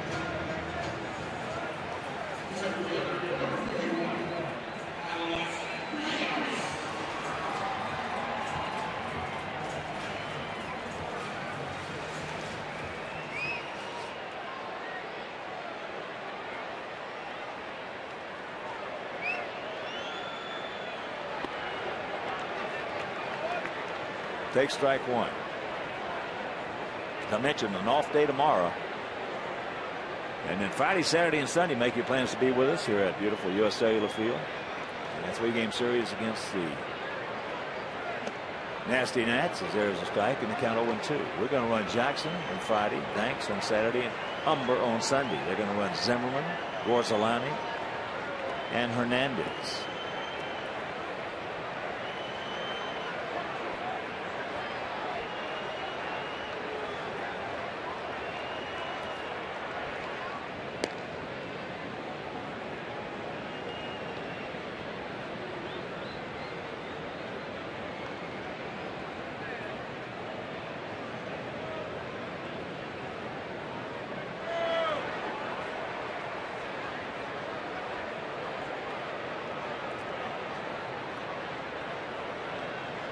The 0-2.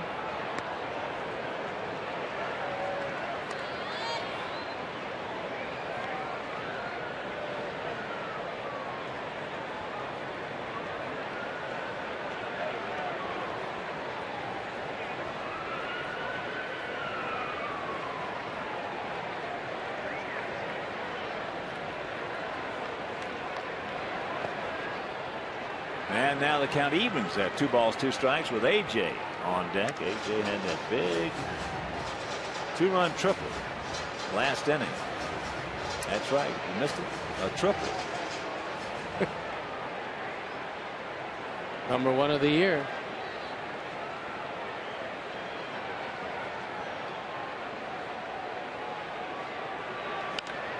Ball hit hard by Baker. So now Alexei will stop. So Rios 2 for 3.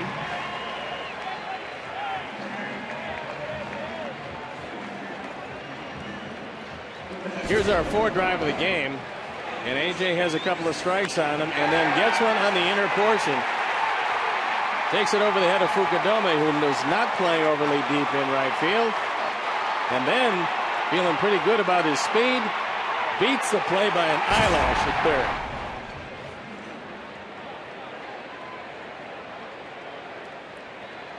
So he is 1 for 2. First time up, he hit a line shot into left field that Soriano made a good catch on. As that's ball 1. Davis about ready to deliver pitch number 91.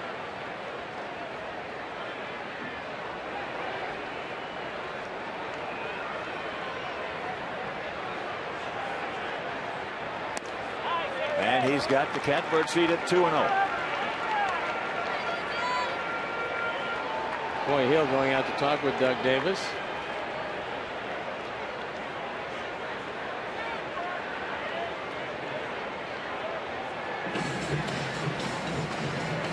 Rockies hitting in the top of the 9th at Progressive Field, trailing Cleveland 4-3, and they have a man at second with 2 out.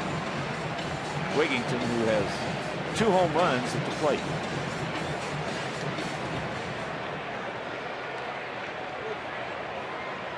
And that ball game is over. Flies out to center field. Softly hit. Bobble, bobble, bobble. Everybody's safe. That'll be an arrow on DeWitt. Well, DeWitt didn't take a look at first base. If he had, there would have been a play there. When he bobbled it, he dropped his head. Watch it again. He looks at third, thinking he might see Ramirez rounding the bag, but Jeff Cox tells him to stay right there. He never looks at first base. So now Sox packed with Sox, 2 down, and here is Lillibridge, who is 2 for 2 with an RBI. Had that squeeze bunt last inning. But they gave him a single on when he was safe at first on a bad play by Davis.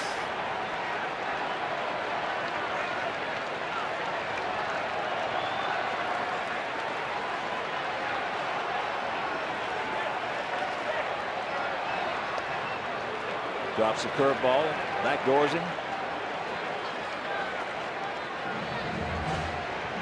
This would be a very big base hit in this situation.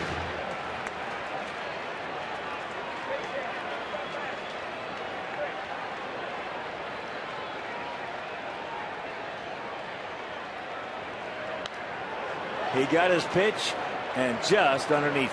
Right down the middle at 84. Take another look.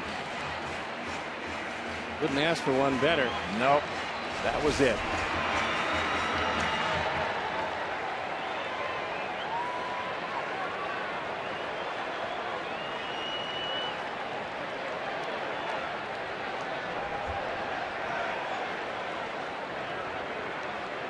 Come on, Win.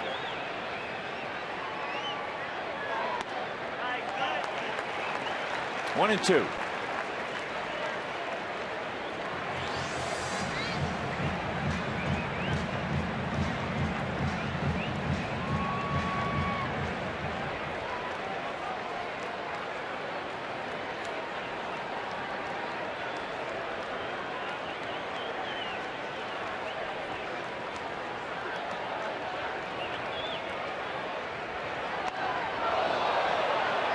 Hits the knob of his bat and goes foul.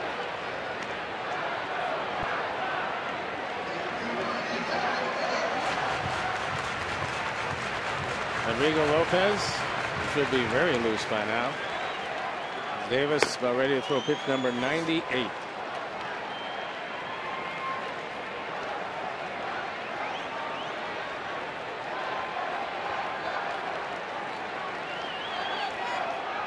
And they hit him. He almost got him pitched before. 4-1 Sox lead.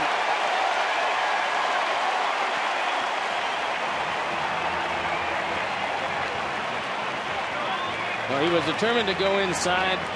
Just missed hitting him on the pitch before, and this time he got him.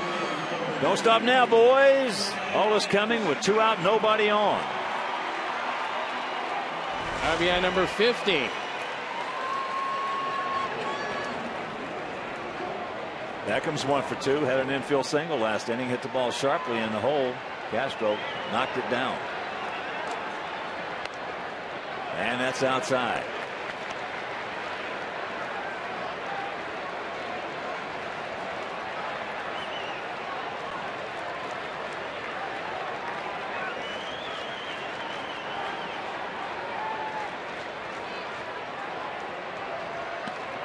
Drops the hook on him.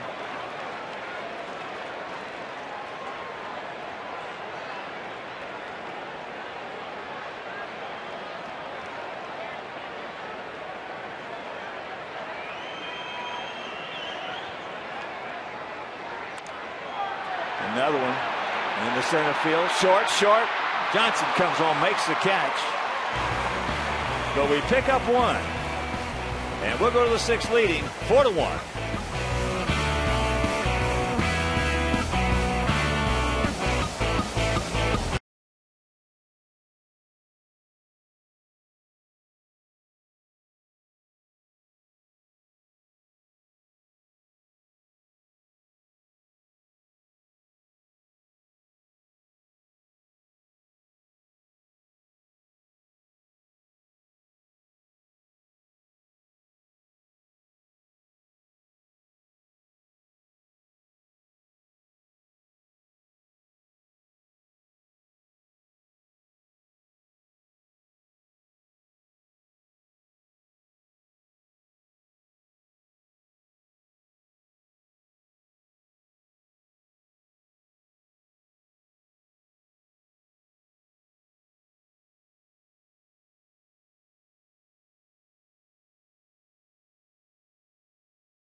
4-1 good guys here in the top of the 6th inning. Carlos Pena to lead it off against Jake Peavy. He's 0 for 2. He's gone out to left and struck out. Checks it up and takes ball 1. Got the shift on for him. And got the bullpen for the Sox up and going. Looks like Chris Sale.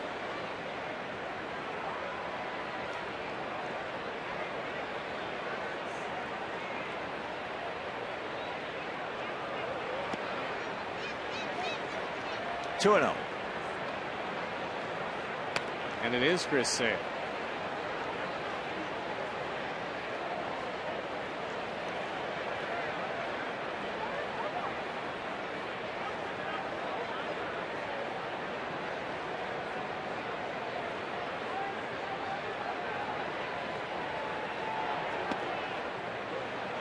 No walks, Jake. Come on. Come back and get him.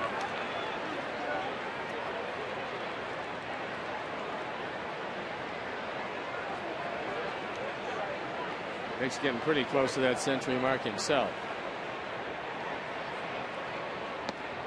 There's one. Yeah, Cleveland has won. Detroit has won. Minnesota later on will be taking on the Giants at AT&T. It will be Blackburn against Vogelsong.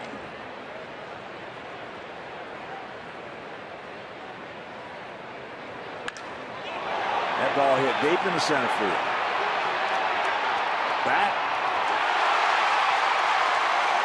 And it's a 4-2. So the count gets Peavy. Comes in 3-1 and Pena hurts it. 14th home run, 38th driven in, 3 home runs in 3 games in the series.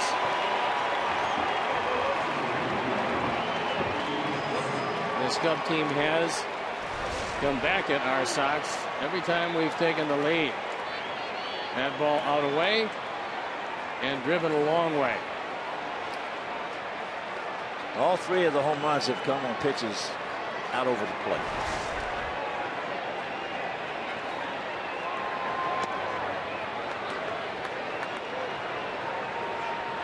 Breaking ball strike to beat Johnson, who was grounded to short and fouled out to Beckham, who made a good catch on it.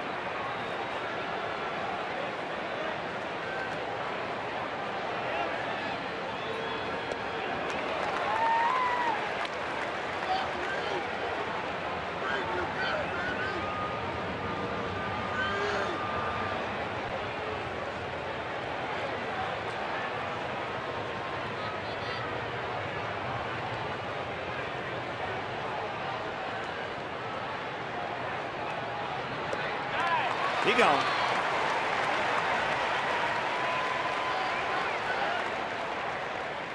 Last 2 pitches, good sliders, low and away. Now we'll have to deal with Soriano. He's walked him twice.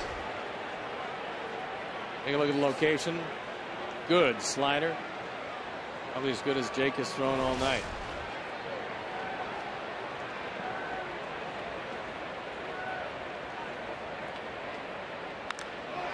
Off the end of the bat. Pierre can't get there.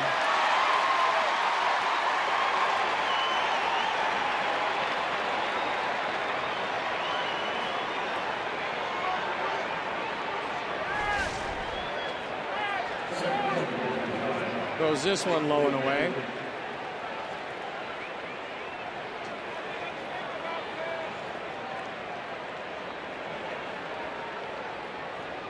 Brings a tying run to the plate.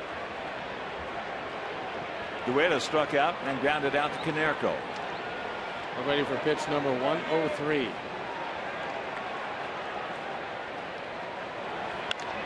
And there's a base hit. Soriano will make the turn. He'll go into third. And with 1 out, runners at the corners.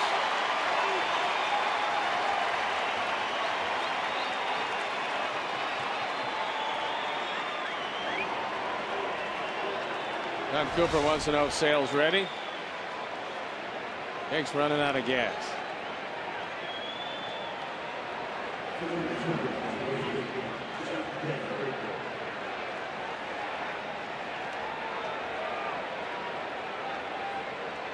So here's Baker. He has struck out and grounded to short. But by staying away from Baker, he's done a good job containing him tonight.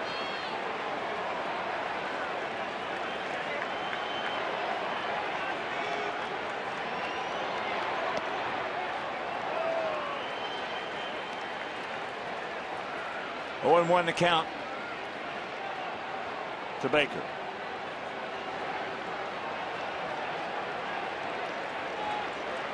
Baker thought he pulled the bat back. Phil Cuzzy said no.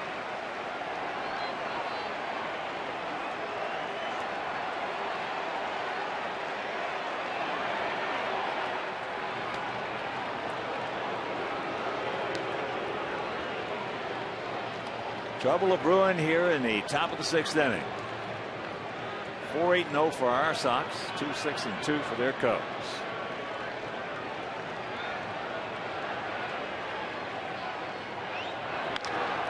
And there's a base hit. It's a 4-3 ball game. I think you got to go get him.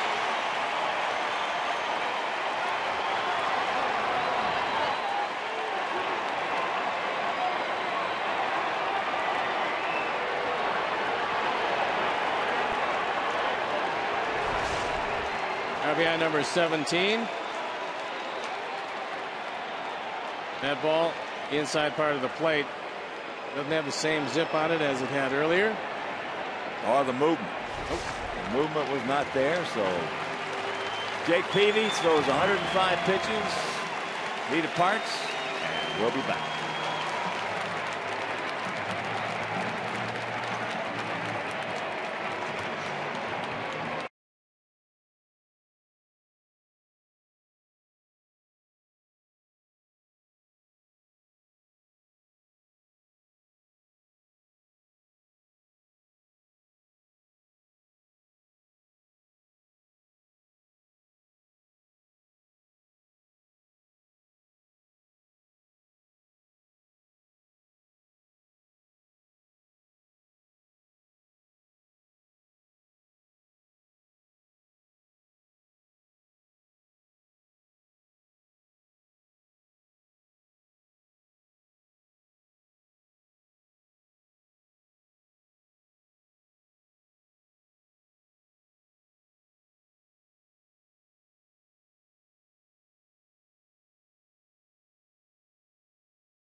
Run game. Runners at first and second, only 1 out. And Sale 2-0, ERA 4.5 on for the 27th time. He'll turn Coy Hill around to hit from the right side, where he's just 1 for 15. DeWitt at second, Baker at first. Outfield, they're straight up and spread out. Hill is grounded to first and also struck out. First pitch strike.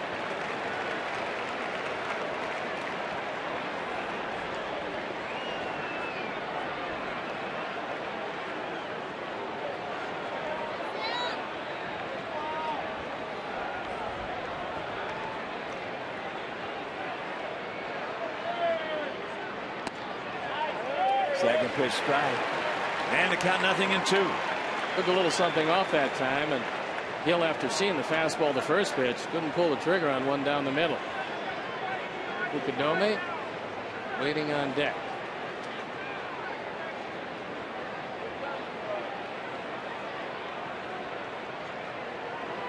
He gone.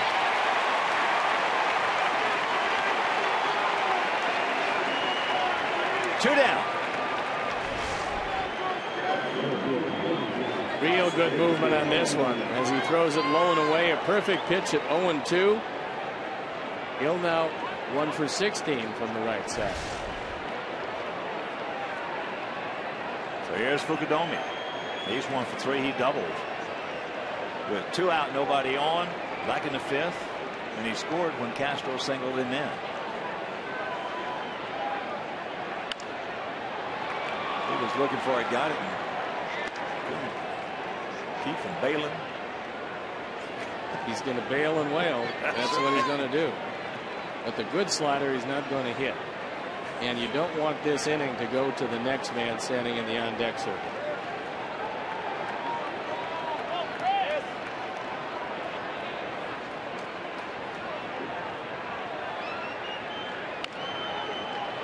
And the count 0-2. Bobby Dernier takes care of it. Makes a friend in the stands. And there's Starlin Castro. 2 for 2 with a walk, a stolen base, and a run driven in. Let's assume him lead off the 7th inning.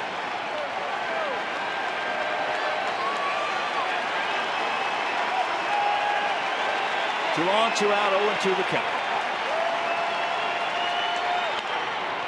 Right back at Chris, knocks it down, and everybody's going to be safe.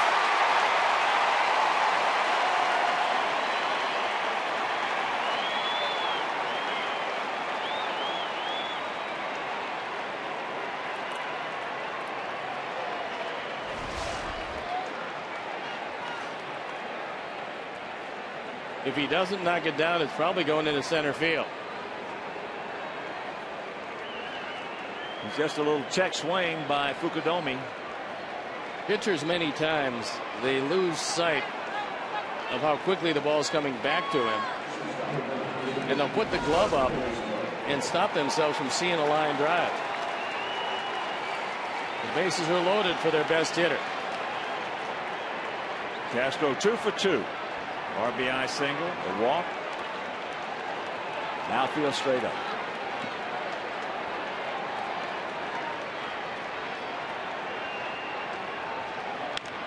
Ground ball. And that'll do it. So he pitches out of it. They score a pair. We'll go to the bottom of the 6th leading 4-3.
But with the lead, Jake Peavy with A.J. Pierzynski, and they're going down in that tunnel. Apparently, Jake is not happy about something. All right, Sox fans, manage along with Ozzie. Never a dull moment. At the WGN Sports Game Zone for up-to-the-minute stats and information. Log on to www.wgntv.com and enter the Game Zone. Brought to you by Connie's Pizza. Park at Connie's on Archer Avenue and take the free shuttle to each game. So call 312-CONNIES for more information. I'm not sure how mad boys will be boys. I'm not sure how mad you can get at a guy that tripled in 2 and keyed a 3-run inning that has left you with the lead. Hey, you know stuff happens. Yeah, it does. There's no doubt.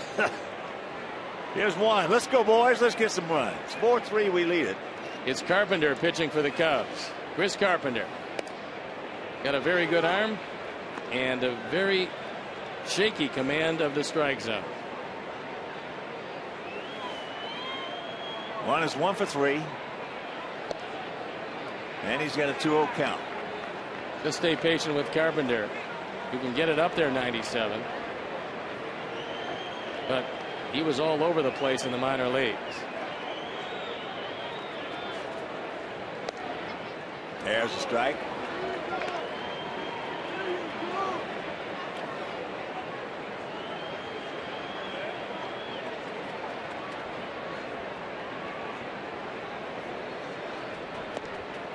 And count 3-1. Don't help him out.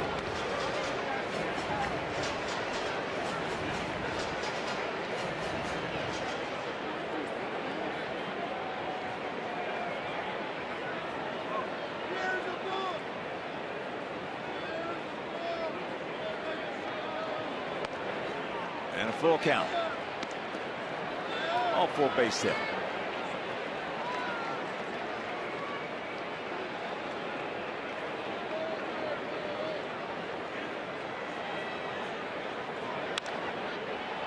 And a pop up.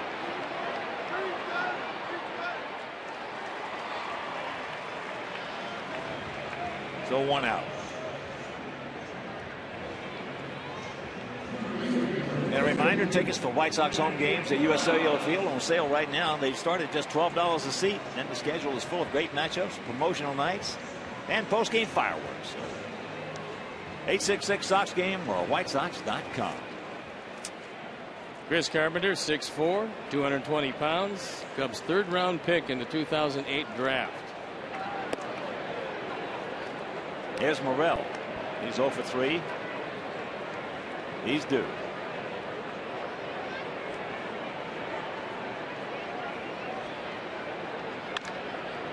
One hopper.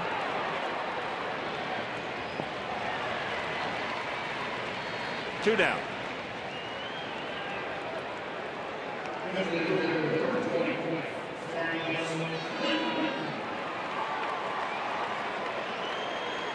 think Carlos is very happy to see Doug Davis gone. Davis went 5 innings, gave up 4 runs, 3 of them earned on 8 hits, walked 2, fanned 2.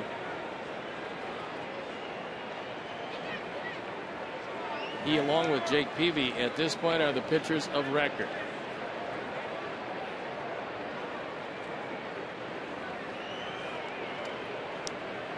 Clinton went out to center, fouled out to third, and then the strikeout. That one at 99.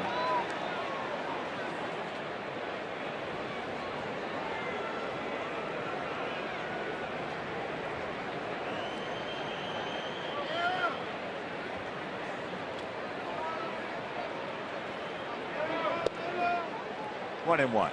That one at 100, and if Carlos can keep it alive, this could be the guy that Paulie's been looking for all night.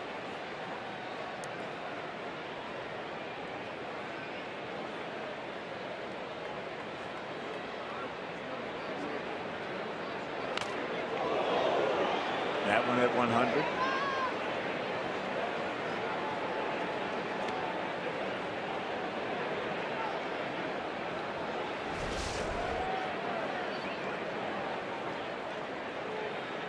Right off the helmet, and looks like part of it shattered.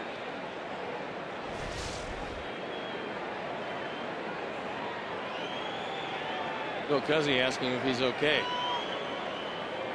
Well, 100-mile-an-hour fastballs have a tendency to get your attention. Yes. That one at 100. 3 in a row. Certainly gets the fans' attention when they look up there and see triple digits. Carpenter out of Kent State University. No! That bastion of academia just outside of Cleveland. Harvard of the Midwest. No doubt. And the 2-2. It's full.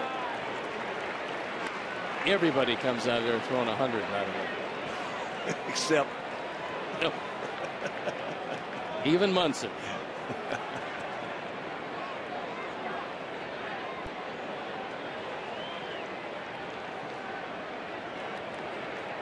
And the payoff. 1, 2, 3 innings. Down goes Quentin. And we'll go to the 7th.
First pitch to Aramis Ramirez here in the top of the 7th. Swung on and missed.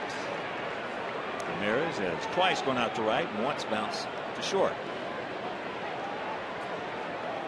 Peña on deck and Johnson in the hole. 4-8-0 for our Sox. 3-8-2 for their Cubs. There's a soft line drive.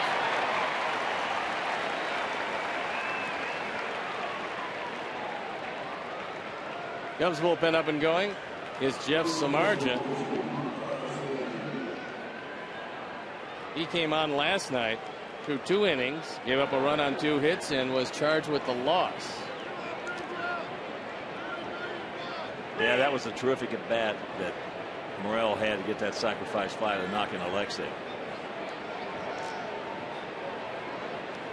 Peña 1 for 3. His 14th homer, leading off last inning. You missed it. Poof. Out over the plate. As I mentioned, all 3 of his homers in this series have come on pitches out over the plate. That's why Sale's first fastball went up and in, and he threw it right by him. There's a 97 up. You're going to get by most left-handers. Well, with Peña, you just throw it right underneath his hands, and you're going to get it. Oh, what's a knee buckler? There's the old Uncle Charlie. Well, after 97 on the inside corner, you see one of these, and ooh. Yellowhammer.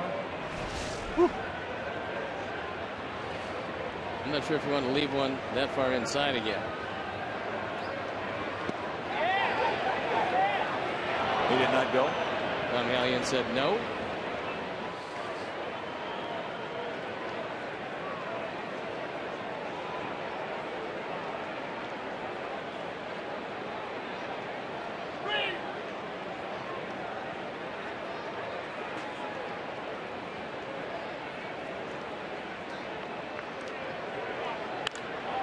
hit hard. It's a hang whoop him to Pena. 2 down. Well, Chris again got the breaking ball inside and got away with it.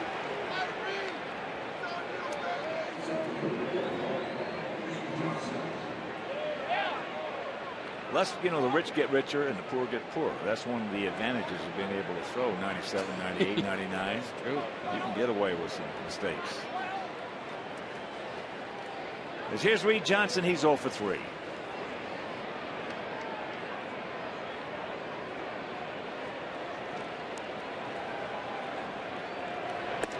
Outside. And Sox fans, come to U.S. Cellular Field and spend your holiday with us on Monday, July 4th at 6:10 p.m. It's Independence Day celebration and fireworks presented by Captain America. For tickets, 866 Sox game or visit whitesox.com.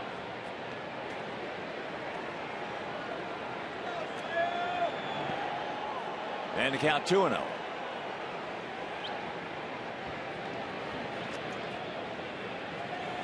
One of the reasons why you'd like to end this one here with Johnson. Guy in the on deck circle, Soriano, has some pretty good swings at left-handers.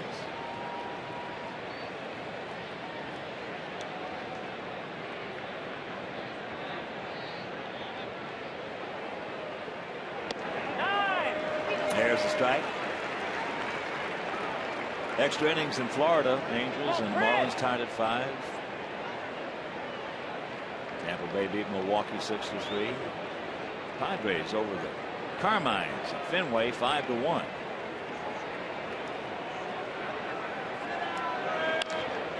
And there's a base hit. Solid single to center for Johnson.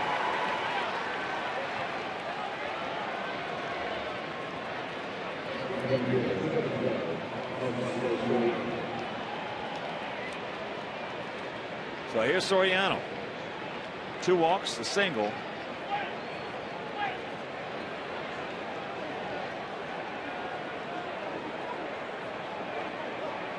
And a run scored, and here comes Coop. And we'll give you some other scores. Yankees and Reds split a doubleheader. Yankees win game 1 4-2. Reds win game 2 10-2. Atlanta beats Toronto 5-1 down in Georgia. Beachy over Reyes.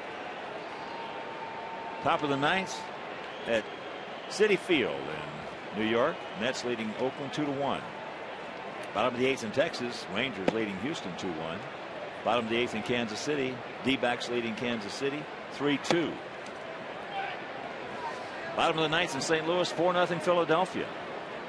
Pittsburgh beat Baltimore 5-4 at PNC. Jesse Crain loosening up in the pen. Oops, had his say.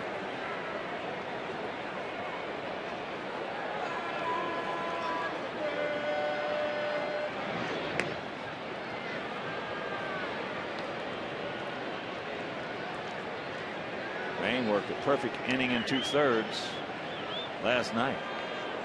Santos went an inning and a third with 3 strikeouts for the save. So the right-handed part of the bullpen was used last night. That's way outside 1-0. And as Steve just mentioned, Soriano, you don't want to let him see a lot of pitches from a left-hander, because he definitely becomes dangerous. Well, he's a dead low ball hitter, and that's what makes him tough on left-handed breaking balls. And the count 2-0.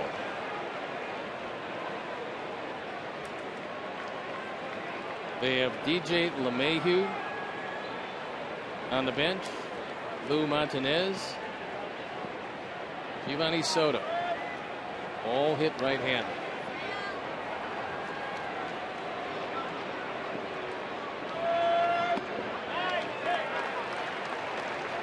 Threw him a changeup up in the zone. Soriano surprisingly taking all the way. Well, that's the last thing he was looking for. 2 out, down 1, man aboard.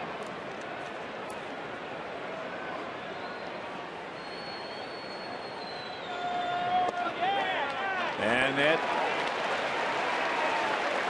Soriano thought it was low. There's a 2-2 count now. That ball had the whole plate. Good pitch.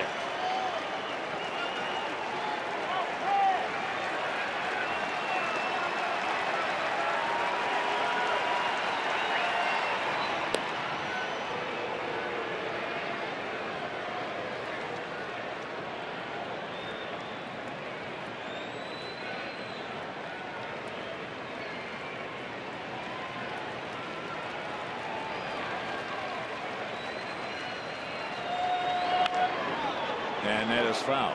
Now pass Ivan to Jesus.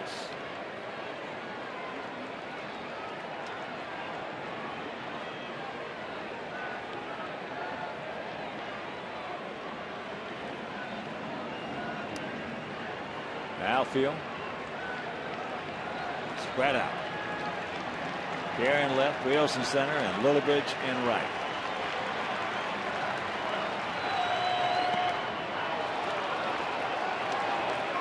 Almost, but not quite. Full count.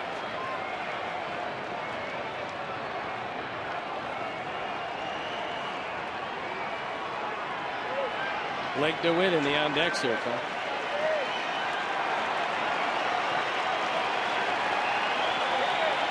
Payoff. He gone. Breaking ball. He'll grab some bench. 7th inning stretch.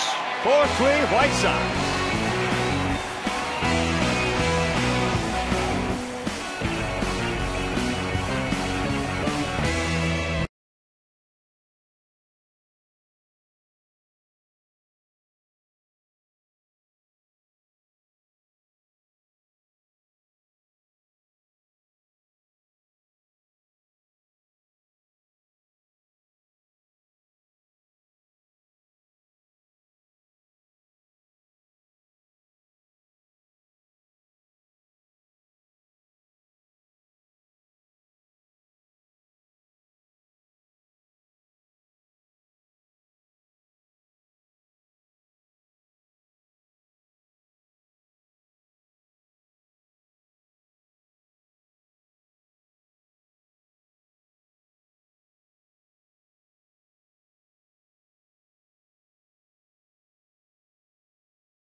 Jeff Samardzija takes over. He's 5-3, ERA 4.17, on for the 31st time.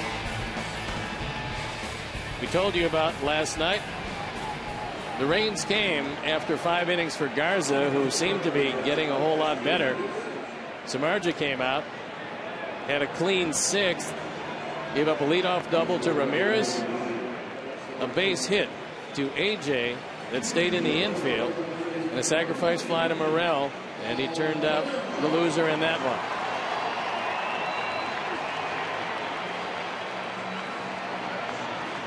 So here we go. 4 runs on 8 hits for our Sox. 3 runs on 9 hits for the Cubs. It'll be Canerco, Ramirez, and Rios. Face the hard-throwing right-hander.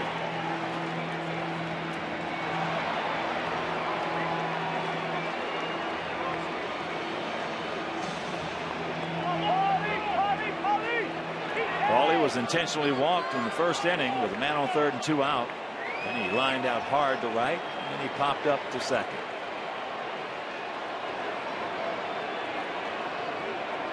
Breaking ball. Only looking for the gas right there. Samardzija had a very good slider his first inning of work last night. His second inning of work, he hung a couple of them.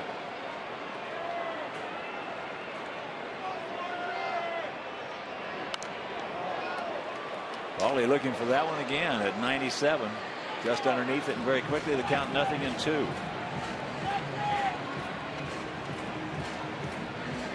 Carpenter had him 1, 2, 3, 6 through 3 pitches at 100 miles an hour.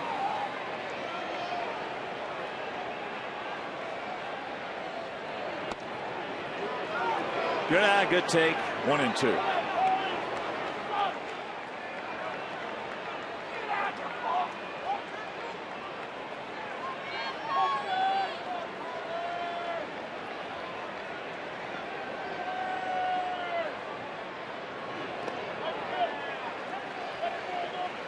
Outfield playing him straight up. Baker way back and well off the line of third.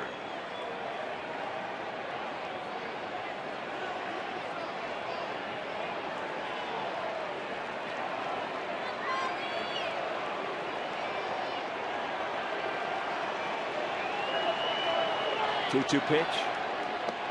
It's full.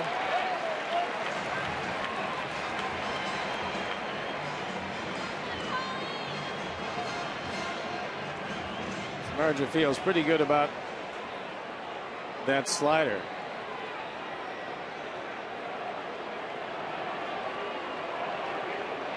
We'll see if he does or not.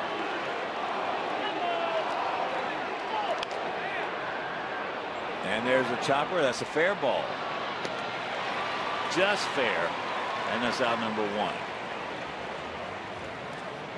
Threw a good sinker inside. And he tapped to the left side.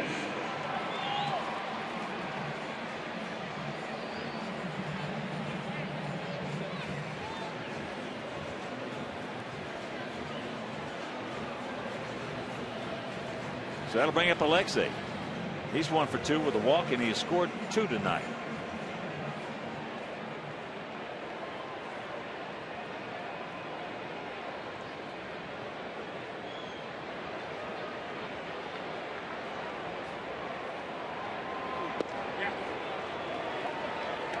That one at 98 with good movement.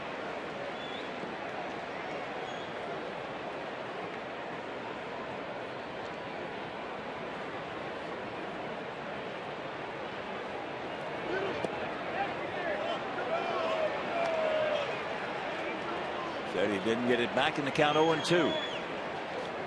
Looks like he pulled it back. He saw Baker moving back at third. Thought about bunting. That ball was way out of the zone. Because he said he went.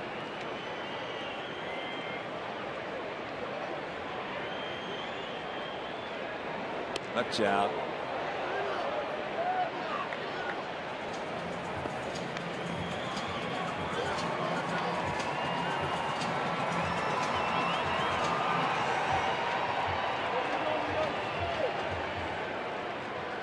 Cubs bullpen up and going again. They've got a lefty going probably for AJ.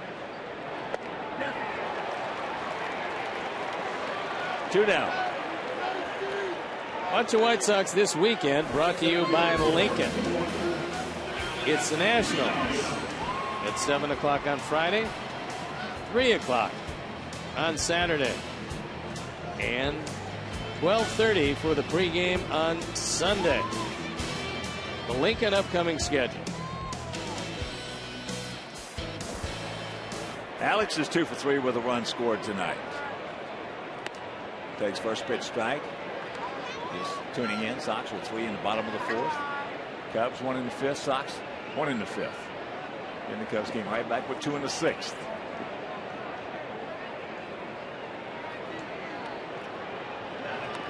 Takes it up and the count 0-2. Sean Marshall throwing in the bullpen.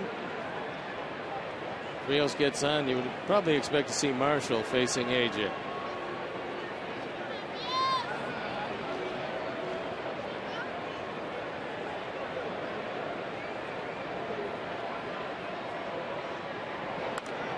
Good rip. Underneath it.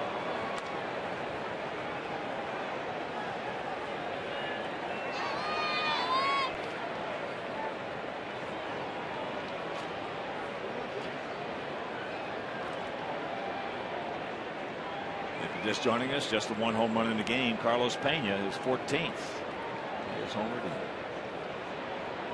in each one of the 3 games.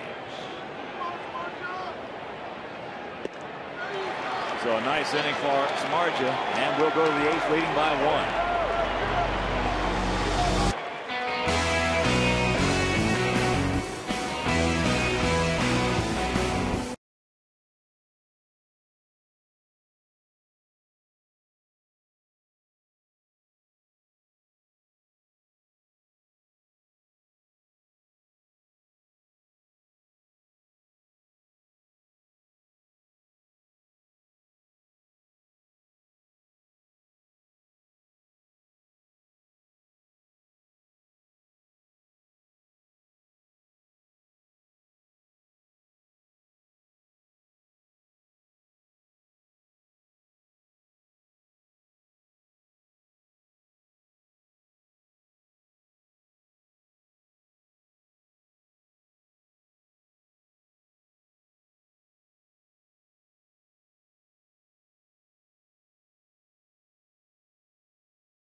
A.J. Przinsky's 2-run triple in the 4th inning, key to 3-run inning. Starlin Castro extend his hitting streak to 7 games, 4 RBIs in the series.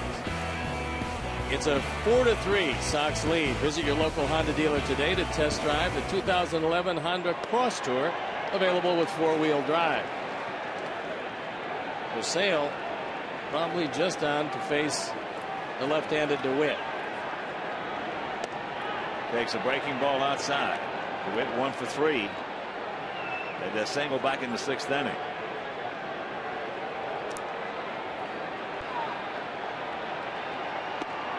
There's a good strike.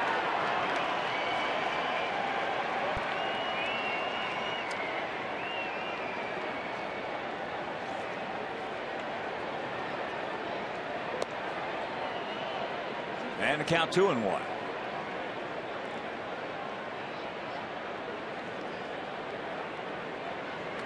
Crane and Thornton throwing in the pen.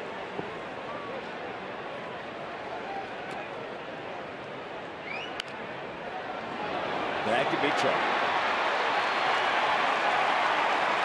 Well, the leadoff man aboard.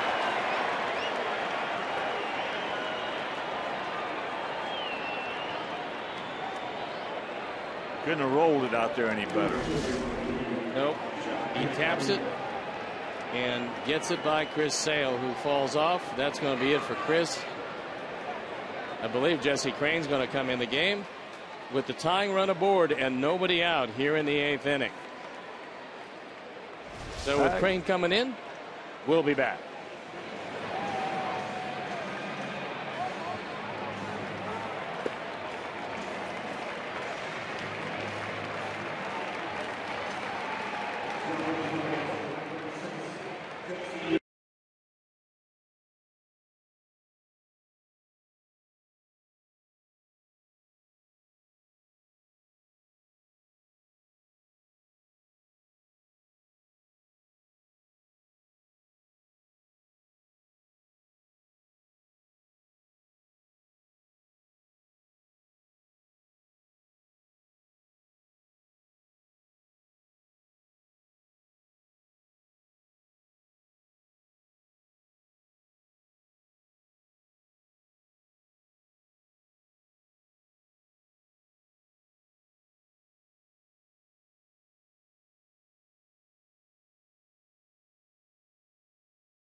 Throughout the Midwest, watching the WGN Sports Baseball Network in Central Illinois on WCFN 49, on WHO-HD 13.3 in Des Moines, in Peoria on My 59 Peoria, and in the Quad Cities watching on WQAD 8.2. Welcome. And Jesse Crain comes into the game with a 3-2 record. 2.81 ERA on for the 32nd time. Opponent's hitting a paltry 151. Jesse was the winner in last night's game. So now Orel and Konerko talking to him about what happens if Baker's going to lay it down. You wouldn't think he would be doing that on the road. And the lightning fast Tony Campana running at first base.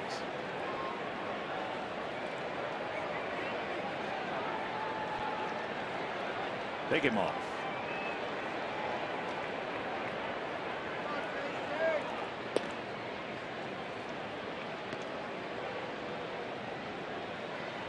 Tying run at first, nobody out.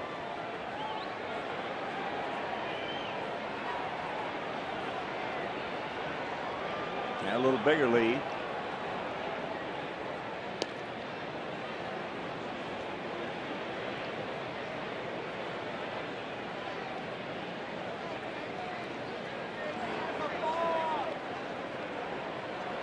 Joey Cora giving the signs to AJ. He wants him to throw over there again.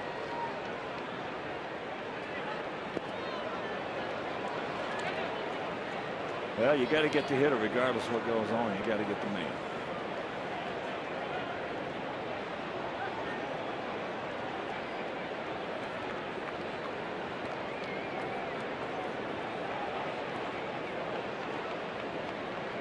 Outfield around to the right, gap out there in left center. Well off the line at third.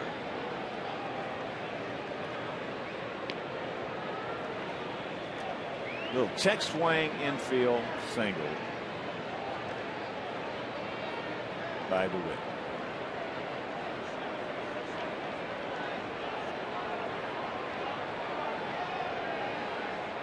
There he goes. Threw it over his head. They guessed right on the pitch out. And Jesse airmailed AJ.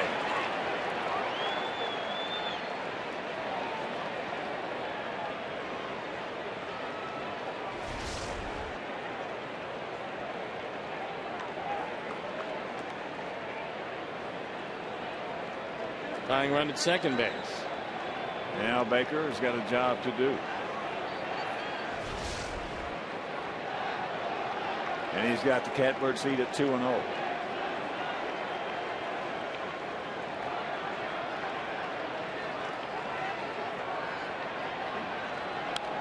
Trying to go to the right side.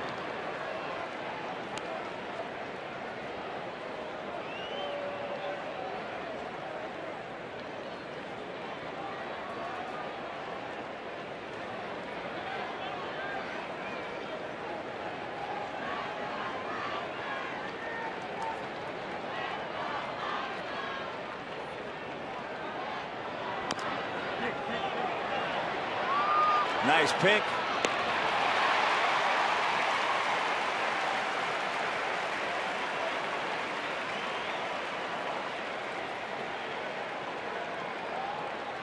Chopper in the infield. Fortunately, Baker doesn't run that well. This one hits off the plate. Good effort on the short hop. Campana with a good piece of base running, making sure that Morel is going to go to first. And then he advances easily. Now the tying run 90 feet away for Coy Hill, who's 0 for 3 tonight. He grounded to first and twice has struck out. So the infield comes in. 4-8-0 for us, 3-10-2 for the Cubs. They're in the top of the 8th inning.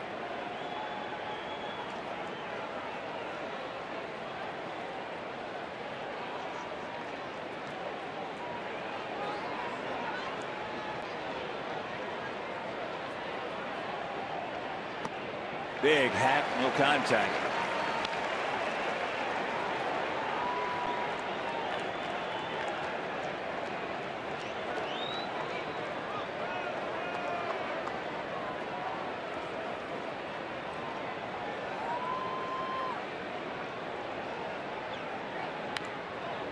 the count 0-2. Fukudome on deck.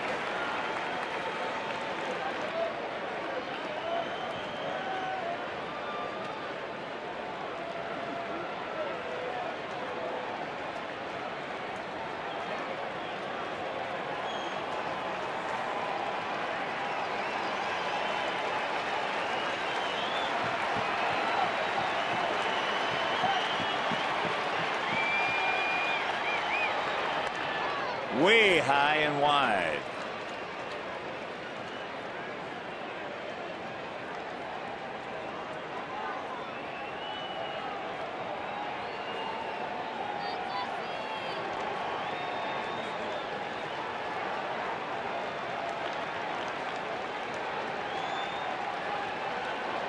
Right here, Jesse.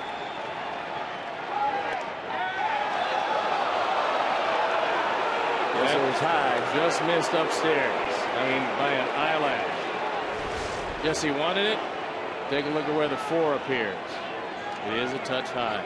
I mean, just a touch.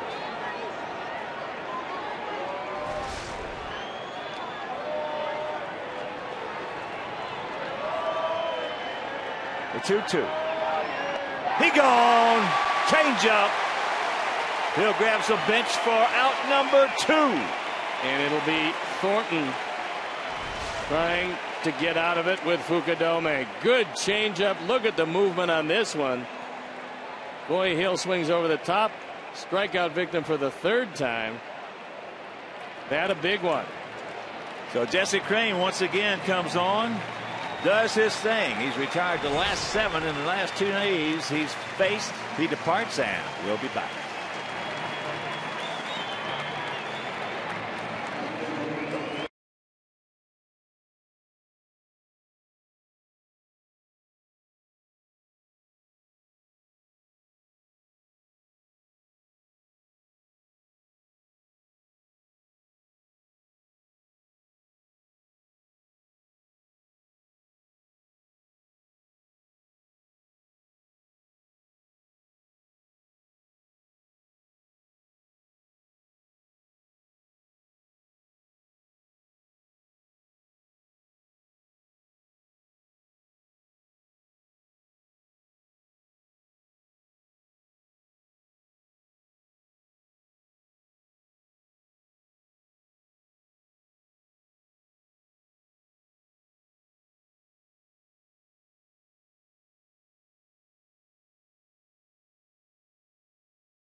Time, 4.21 ERA, and he's got to get out Kosuke Fukudome, who pinch hit against him last night. Got a base hit to right field.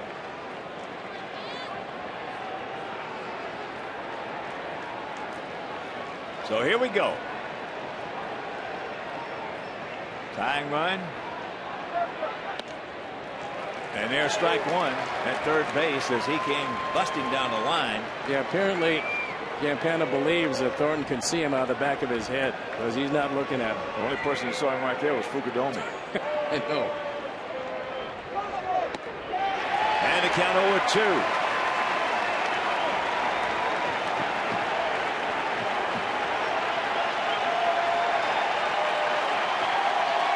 Come on, Brant, don't let him get that big a lead.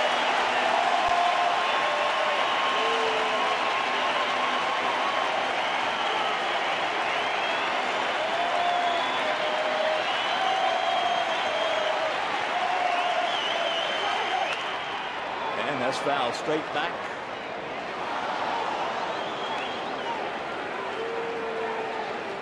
Now Ivan De Jesus is telling Campana, look, there's 2 outs. And if you start running home and stop. He gone. Attaboy, Matt Dunn. And we'll go to the ninth. 4-3 Sox.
Lottery Mega Millions and Powerball.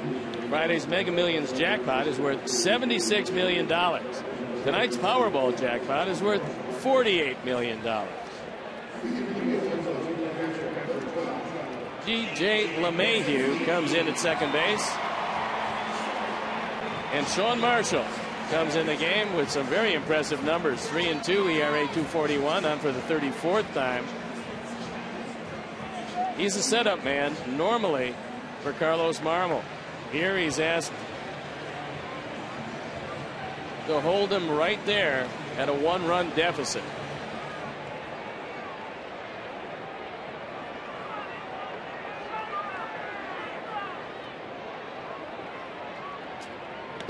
AJ takes it, ball 1.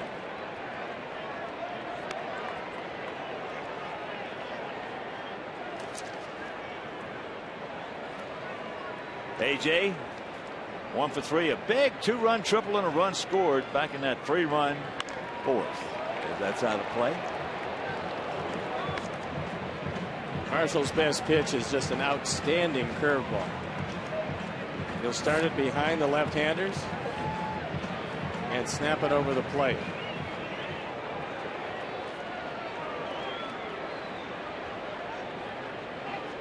The 1-1.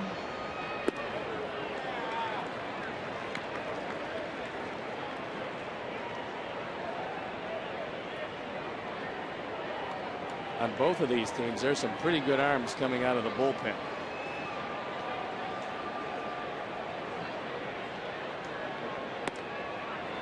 And the count evens at 2.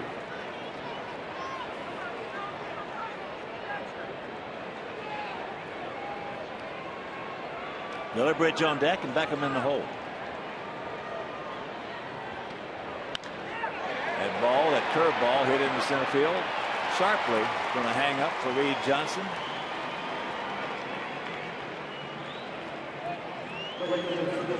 So 1 out, and here's Lillibridge, who is 2 for 2 with 2 RBIs. He had a squeeze bunt and then beat it out in the 4th inning. Then he was hit by a pitch with the bases loaded in the 5th. And that has turned out to be the go-ahead run.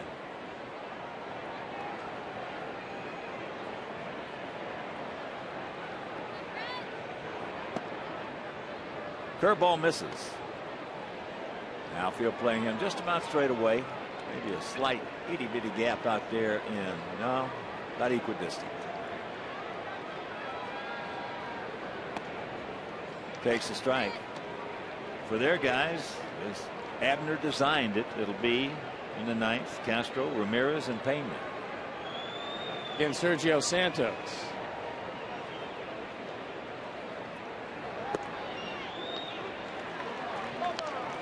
And the count 1-2.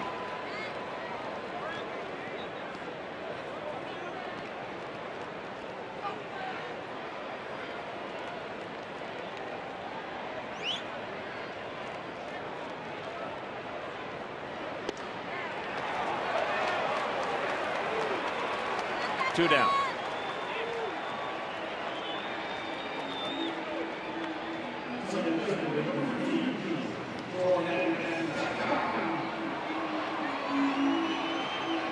So here's Gordon. He's 1 for 3 tonight.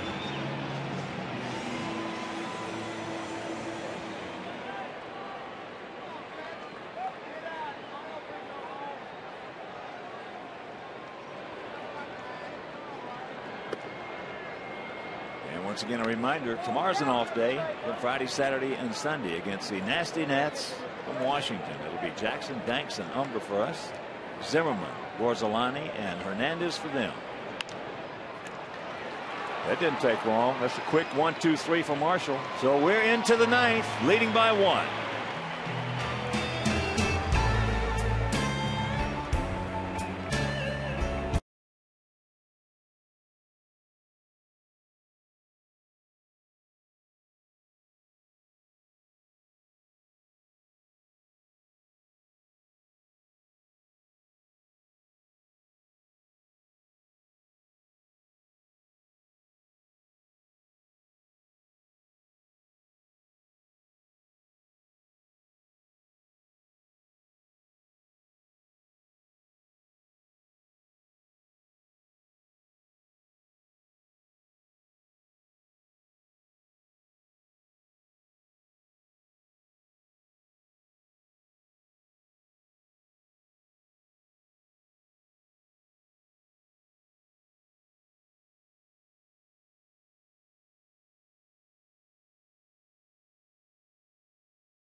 Recognize your Chicagoland and Northwest Indiana Chevy dealers for their support of local youth baseball leagues.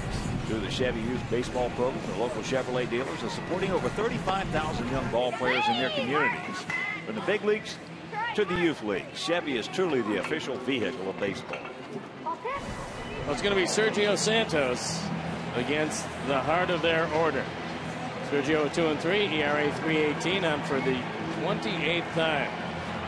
He picked up a save last night, his 13th. If he picks up this, it's going to be the hard way with their best hitters. Castro is 2 for 3 with an RBI.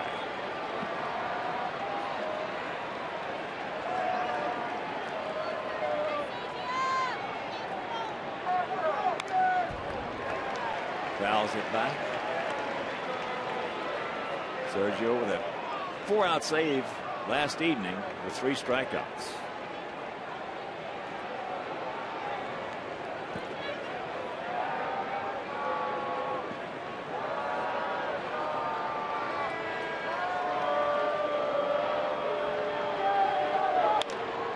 Ground ball.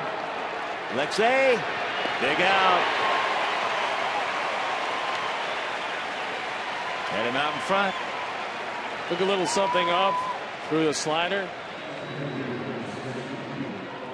And a huge out because that's their base stealer. So here's Ramirez. He faced Surge last night and struck out. He's 0 for 4 this evening. 4 runs, 8 hits, no errors for our guys. 3 runs, 10 hits, 2 errors for their guys here in the top of the ninth. If you're just getting home and tuning in.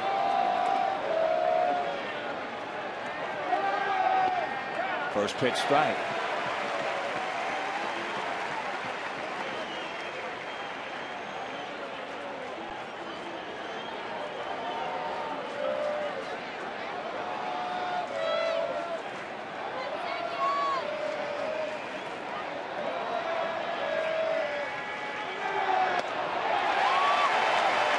Count 0-2. Threw that ball by him at 96.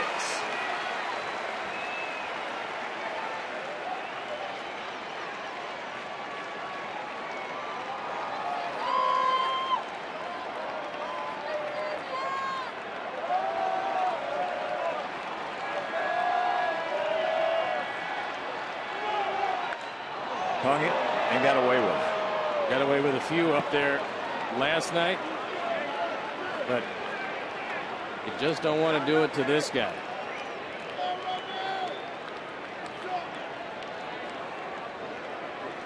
Or the next guy. Or any guy. No.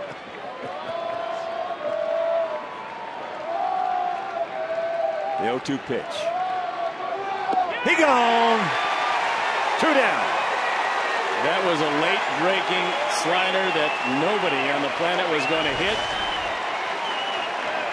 But you start your swing, it disappears, and 1 out to go, and it's going to be the guy that's homered in each of the 3 games of the series. Great slider by Santos. So here's Pena. He popped up to left. He struck out. Then he homered, leading off the 6th. And then in the 7th, he hit a linea right to Lillybridge in right field. So now the outfield backs up, no double set. They got the shift on for him. And you got a whole stadium up on their feet. 35,403.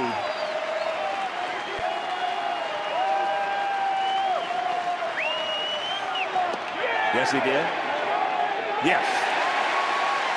Paulie guarding the line at first. Paul's not going to get between Paul and the bag.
That's in the dirt. 1-2 the count to Pena. And just in case Pena would have been swinging, AJ blocked a tough pitch to handle.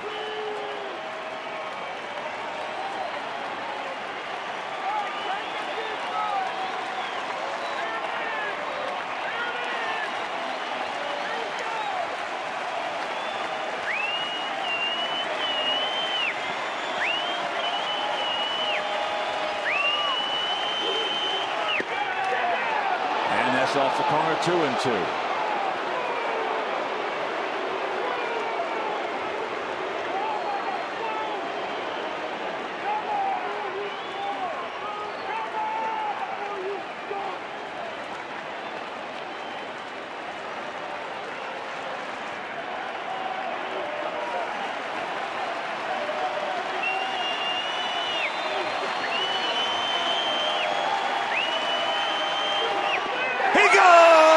ball game is over. So Sergio Santos comes on for the second night in a row. Faces 7 guys. Strikes out 5 of them as the Sox take the rubber match of this 3-game set. They win it 4-3. And we'll be back.